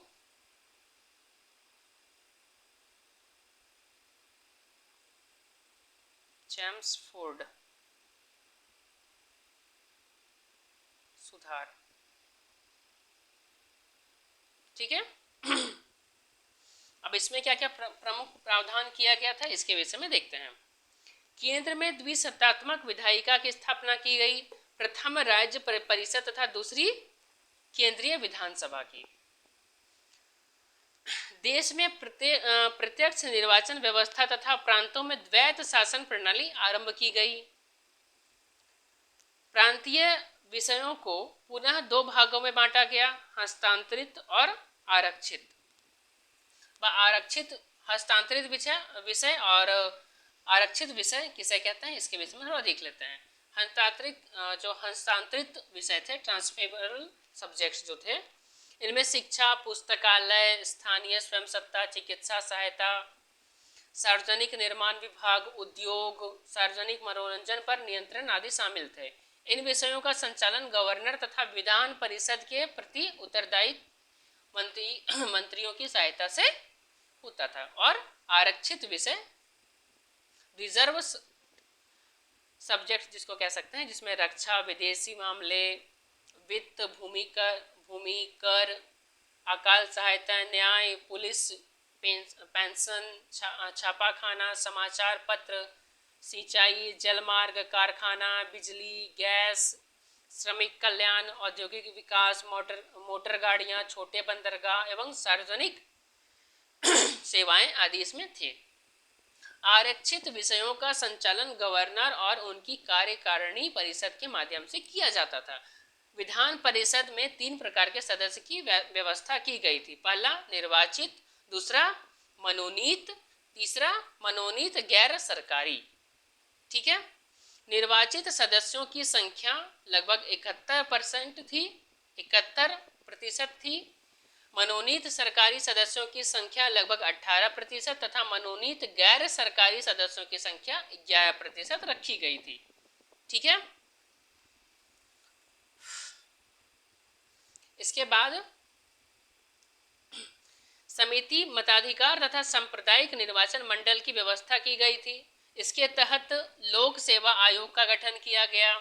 निर्वाचित या निर्वाचक क्षेत्र को 2 भागों में विभाजित किया गया, सामान्य तथा विशिष्ट। सामान्य वर्ग में हिंदू, मुस्लिम, ईसाई और एग्लो इंडियन, जिसको अंगल भारतीय कह सकते हैं, सिख आदि, जबकि विशिष्ट वर्गों में भूस्वामी, विश्वविद्यालयों, व्यापार मंडल आदि का प्रतिनिधित्व निर्धारित किया गया।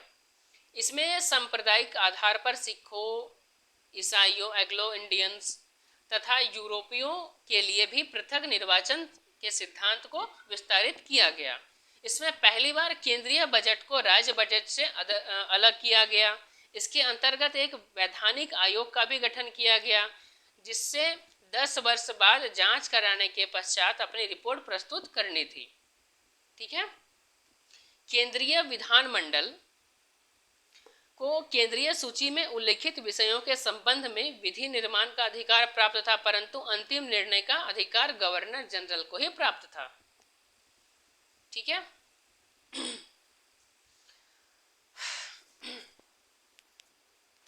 प्रांतीय विधानमंडल को प्रांतीय विषयों के संबंध में विधि निर्माण का अधिकार प्राप्त था, परंतु वे अधिकार गवर्नरों को अधिकारों के कारण अत्यधिक सीमित थे।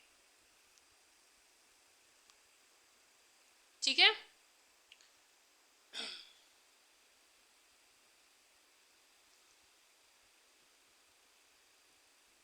और इसी अधिनियम के द्वारा पहली बार भारत में महिलाओं को मत देने का अधिकार, यानी कि वोट देने का अधिकार प्रदान किया गया था। इसको भी दिमाग में रखना है आपको। कौन सा एक्ट? मॉन्टेग्यू चेम्सफोर्ड सुधार कह सकते हैं, या फिर भारत शासन अधिनियम 1919 के तहत। ठीक है। यह अधिनियम भारतीयों की आकांक्षाओं की पूर्ति करने में असफल रहा। वास्तव में यह भारत के आर्थिक शोषण करने और उसे लंबे समय तक गुलाम बनाए रखने के लिए इसे लाया गया था। ठीक है। अब आगे आता है साइमन कमीशन, जो 1927 से 28 के बीच आया था। ठीक है। अब हम लोग बात करेंगे साइमन कमीशन। साइमन कमीशन जो 1927 से 28 के बीच आया था। ठीक है,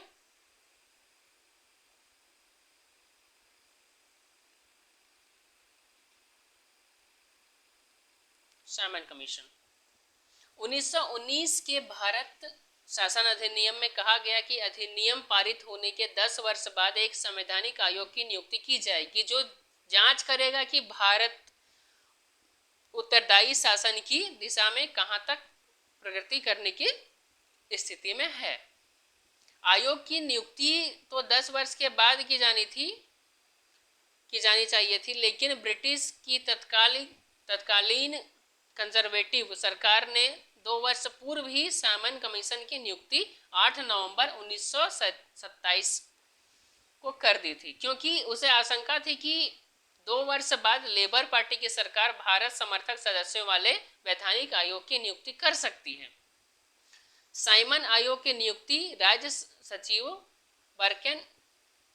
बर्केनहेड ने की थी। ठीक है, सर जॉन साइमन की अध्यक्षता में गठित साइमन आयोग में 7 सदस्य थे।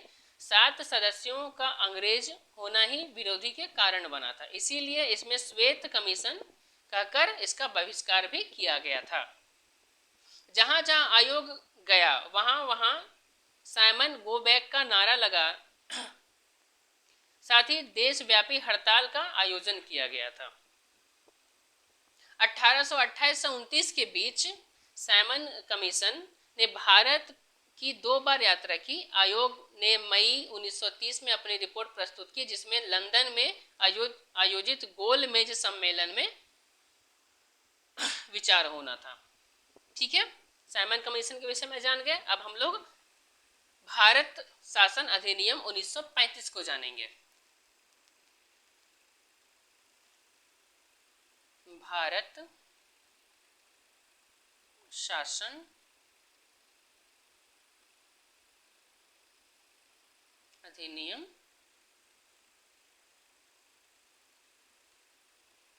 1935। 1930-32 में हुए 3 गोल मेज सम्मेलनों में संवैधानिक सुधार से संबंधित स्तुतियों के फलस्वरूप इस अधिनियम का निर्माण किया गया था।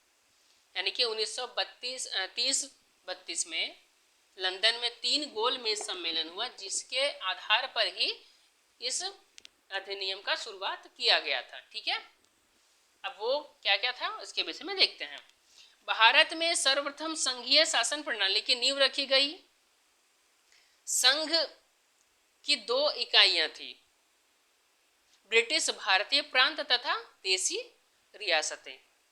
केंद्र में द्वैध शासन की स्थापना, अर्थात केंद्र तथा राज्य इकाइयों के मध्य शक्तियों का विभाजन किया गया। 3 सूचियों के अंतर्गत यह हुआ था: संघ सूची, प्रांत सूची तथा समवर्ती सूची।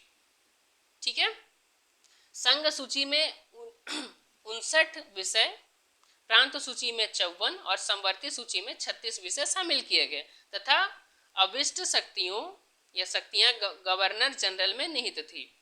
संघ सूची में विदेशी कार्य, मुद्रा, नौसेना, थल सेना, वायुसेना, जनगणना जैसे विषय थे। प्रांतीय सूची में पुलिस, प्रांतीय लोक सेवा और शिक्षा। समवर्ती सूची में दंड विधि और प्रक्रिया, सिविल सेवा प्रक्रिया, विवाह एवं विवाह विच्छेद आदि सम्मिलित थे।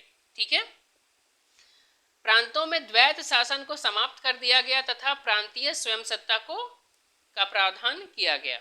इसके तहत 1937 में संघीय न्यायालय की स्थापना हुई। इस अधिनियम द्वारा भारत परिषद को समाप्त कर दिया गया एवं विवादों के निपटारण के लिए संघीय न्यायालय की स्थापना की गई, जो अंतिम न्यायालय नहीं था। अंतिम अपीलीय न्यायालय प्रिवी काउंसिल था।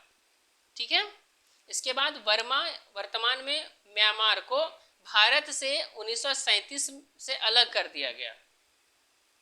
प्रांतीय विधानमंडलों का विस्तार किया गया। प्रांतों में 11 से 6 विधानमंडलों को 2 सदनों की व्यवस्था की गई। प्रांत 6 असम, बिहार, बंबई, बंगाल, मद्रास एवं संयुक्त प्रांत थे। ठीक है, इसके अंतर्गत मुद्रा और साख पर नियंत्रण के लिए भारतीय रिजर्व बैंक की स्थापना की गई थी। इसने दलित जातियां, महिला और मजदूर वर्ग के लिए अलग से निर्वाचन की व्यवस्था की गई थी। मताधिकार का विस्तार हुआ, लगभग 10% जनसंख्या को मत का अधिकार प्राप्त हुआ। इसमें न केवल फेडरल लोक सेवा आयोग की स्थापना की, बल्कि प्रांतीय सेवा आयोग और दो से अधिक राज्यों के लिए संयुक्त सेवा आयोग की भी स्थापना की गई। ठीक है, यहाँ तक समझ में आ गया होगा। इसी में है 1935 का भारतीय शासन अधिनियम 1936 में लागू हुआ और इसके प्रावधानों के आधार पर 1937 में चुनाव हुए, जिसमें कांग्रेस को 5 स्थानों में पूर्ण बहुमत, असम तथा पश्चिमोत्तर प्रांत में कांग्रेस को मिलीजुली सरकार, पंजाब में कम्युनिस्ट पार्टी, बंगाल में कृषक प्रजा पार्टी और सिंध में मुस्लिम लीग की सरकार बनी। ठीक है, अब आता है क्रिप्स मिशन 1942 में जो आया था।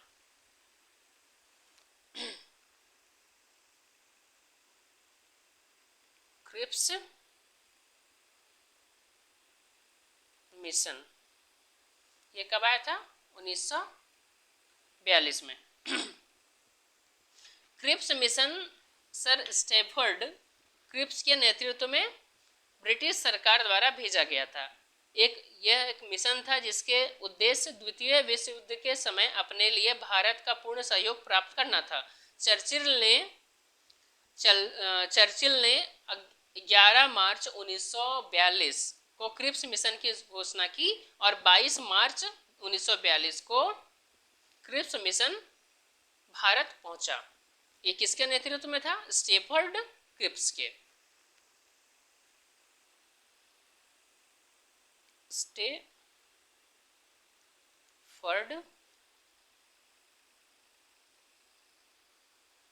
क्रिप्स। ठीक है, ये भारत कब आया था? 22 मार्च 1942 को, यानी कि 22 मार्च 1942। ठीक है, अब इसमें क्या क्या विशेषता था इसके विषय में देखते हैं। क्रिप्स ने घोषणा की कि भारत में ब्रिटिश नीति का उद्देश्य है कि जितनी जल्द संभव हो सके भारत को स्वशासन की स्थापना अर्थात युद्ध के बाद भारत को डोमिनियन का स्टेटस दिया जाएगा। ठीक है, युद्ध के बाद ऐसे भारतीय संघ के निर्माण का प्रयत्न किया जाएगा जिसे पूर्ण उपनिवेश का दर्जा प्राप्त होगा और उसे राष्ट्रकुल से अलग होने का भी अधिकार होगा।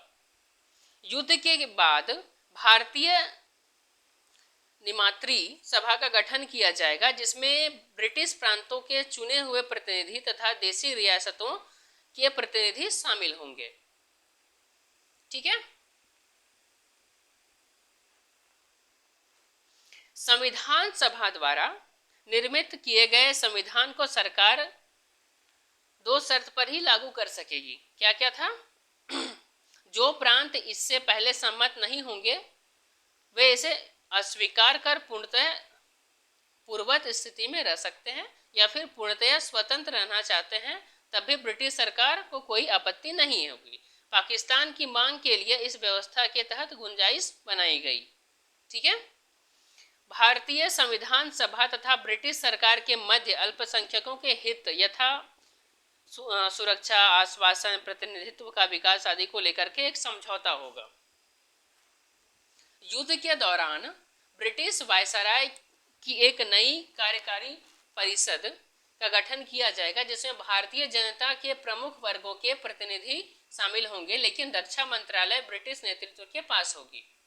ठीक है, अतः क्रिप्स मिशन की भारतीय नेताओं से बातचीत असफल हो गई क्योंकि इनमें पूर्ण स्वाधीनता की जगह डोमिनियन स्टेटस, संविधान सभा में रियासतों के शासक द्वारा नामांकित लोगों की मौजूदगी तथा भारत के संभावित विभाजन पर कड़ी आपत्ति थी। ठीक है, उसके बाद आता है कैबिनेट मिशन 1946।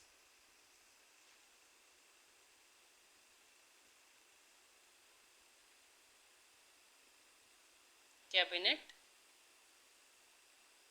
मिशन 1946। इसमें क्या था कि भारत की राजनीतिक समस्या के समाधान के लिए ब्रिटिश सरकार ने एक कैबिनेट मिशन भारत भेजा। इस मिशन में ब्रिटिश मंत्रिमंडल के 3 सदस्य थे। कौन कौन थे? Lord Pethick Lawrence, Lord Stephen Cripps और एवी अलेक्जेंडर। कौन कौन थे? हम लिख देते हैं इसमें। पहला था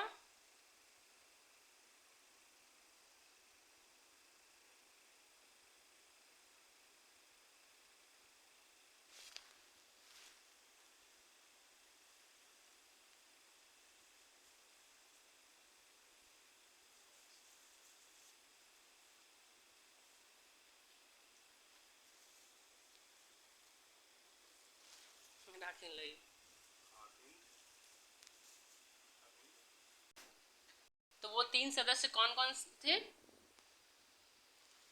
Lord Pethick Lawrence, sir Stephen Cripps और एवी अलेक्जेंडर। ठीक है, वो लोग आए। उसके बाद क्या क्या करते हैं कि ब्रिटिश शासन और देशी रियासतों को मिलाकर एक भारतीय संघ का गठन किया जाएगा। विदेशी रक्षा और संचार विभाग के अधीन होंगे और विदेश रक्षा और संचार विभाग संघ के अधीन होंगे और संघ को इसके लिए धन एकत्र करने का अधिकार होगा। ठीक है, संघ की अपनी कार्यपालिका और विधायिका होगी, जिसमें ब्रिटिश तथा देशी रियासतों के प्रतिनिधि शामिल होंगे। ठीक है, अब आता है भारतीय स्वतंत्रता अधिनियम 1947। भारतीय स्वतंत्रता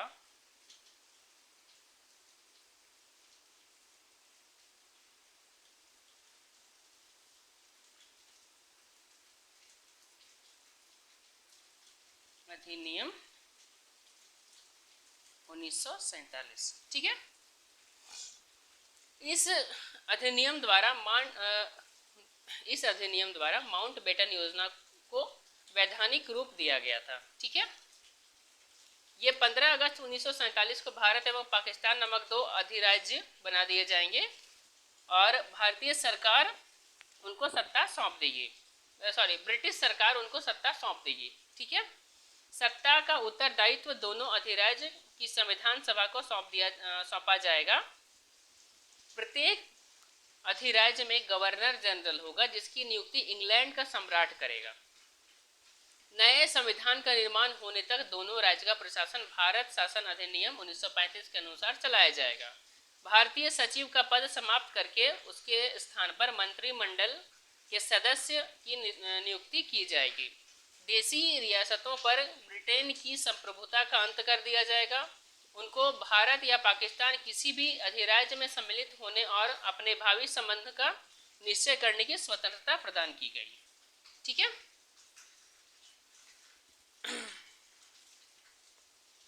Balkan plan, Dickie Bird plan, Ismay plan 1947। अब इसको समझते हैं हम लोग। ठीक है, क्या था?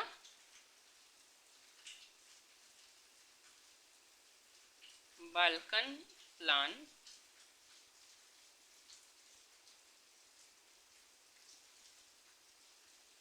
Dickey plan, Dickie Bird plan और इस्मा प्लान।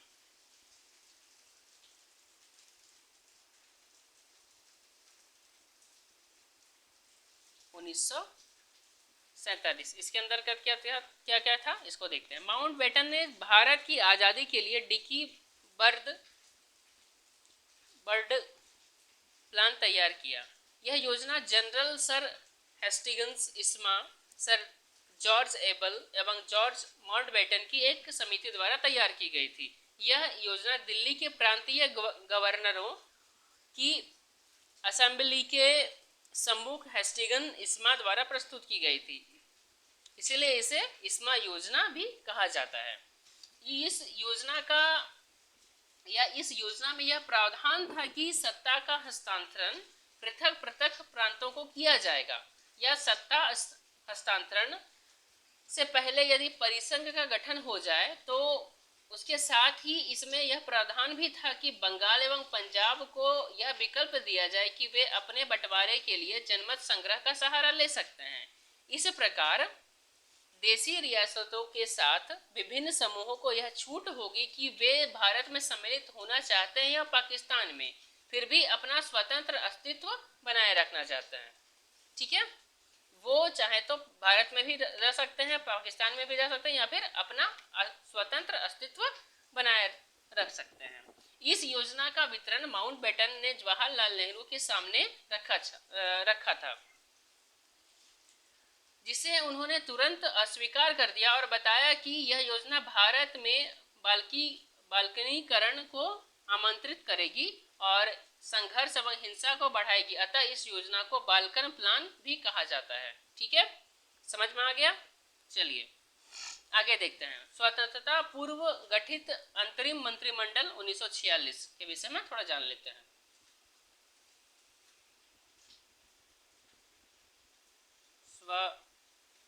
स्वतंत्रता पूर्व गठित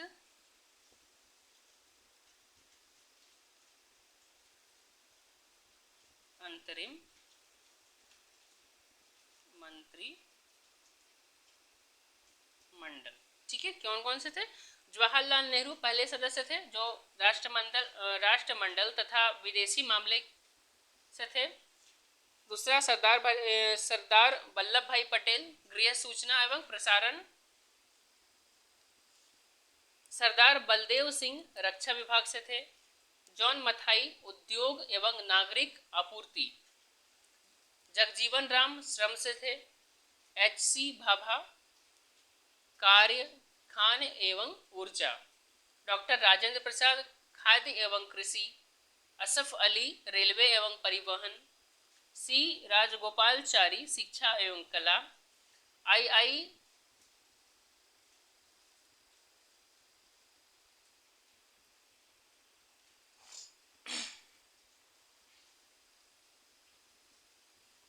आई चुंदरीगर वाणिज्य से थे। लिकायत अली खान वित्त से थे। अब्दुल रब निस्तार डाक एवं वायु। जफर अली खान स्वास्थ्य। जोगेंद्र नाथ मंडल विधि। और अंतरिम सरकार के सदस्य वायसराय की कार्यकारिणी सदस्य के अंतिम सरकार के सदस्य वायसराय की कार्यकारिणी परिषद के सदस्य थे और पंडित जवाहरलाल नेहरू परिषद के उपाध्यक्ष थे। ठीक है,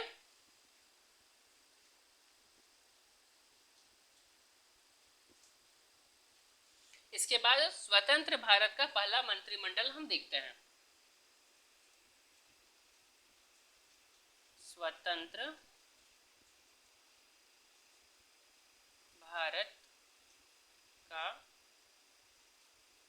पहला मंत्रिमंडल। जवाहरलाल नेहरू प्रधानमंत्री, वैज्ञानिक शोध, राष्ट्रमंडल संबंध तथा विदेशी मामले से संबंधित। सरदार वल्लभ भाई पटेल गृह सूचना एवं प्रसारण राज्य के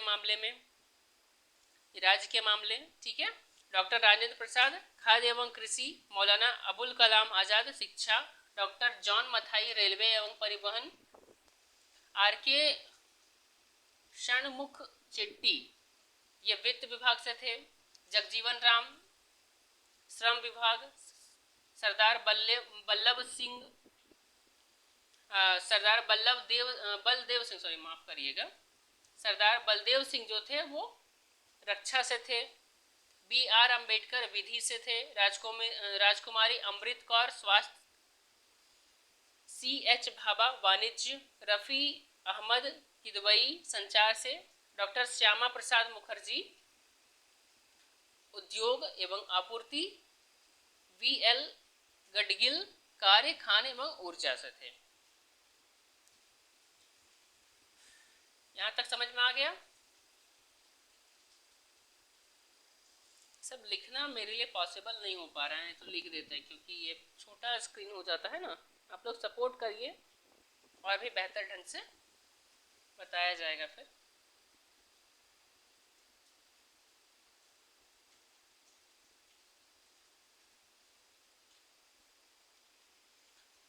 चलिए आज के लिए इतना ही इस क्लास में। आप लोगों से अनुरोध है कि ज़्यादा से ज़्यादा ये चैनल को आगे बढ़ाने का कोशिश करें ताकि भारत के हर एक विद्यार्थियों को मुफ्त शिक्षा मिल सके एकदम। बस अपना डेटा पैकअप को अपना रिचार्ज करवाना है और कुछ भी नहीं। इससे सस्ता शिक्षा और कहीं नहीं मिल सकता है। तो आप लोगों से अनुरोध है कि चैनल को ज़्यादा से ज़्यादा मात्रा में शेयर करें अपने दोस्तों के साथ और सब्सक्राइब करें। और सब्सक्राइब करने के बाद कोशिश करें कि बेल आइकन को भी दबा दें। उससे क्या होगा कि जो भी नया वीडियो आएगा उसका नोटिफिकेशन आप तक जल्द से जल्द पहुंच जाएगा। Thank you.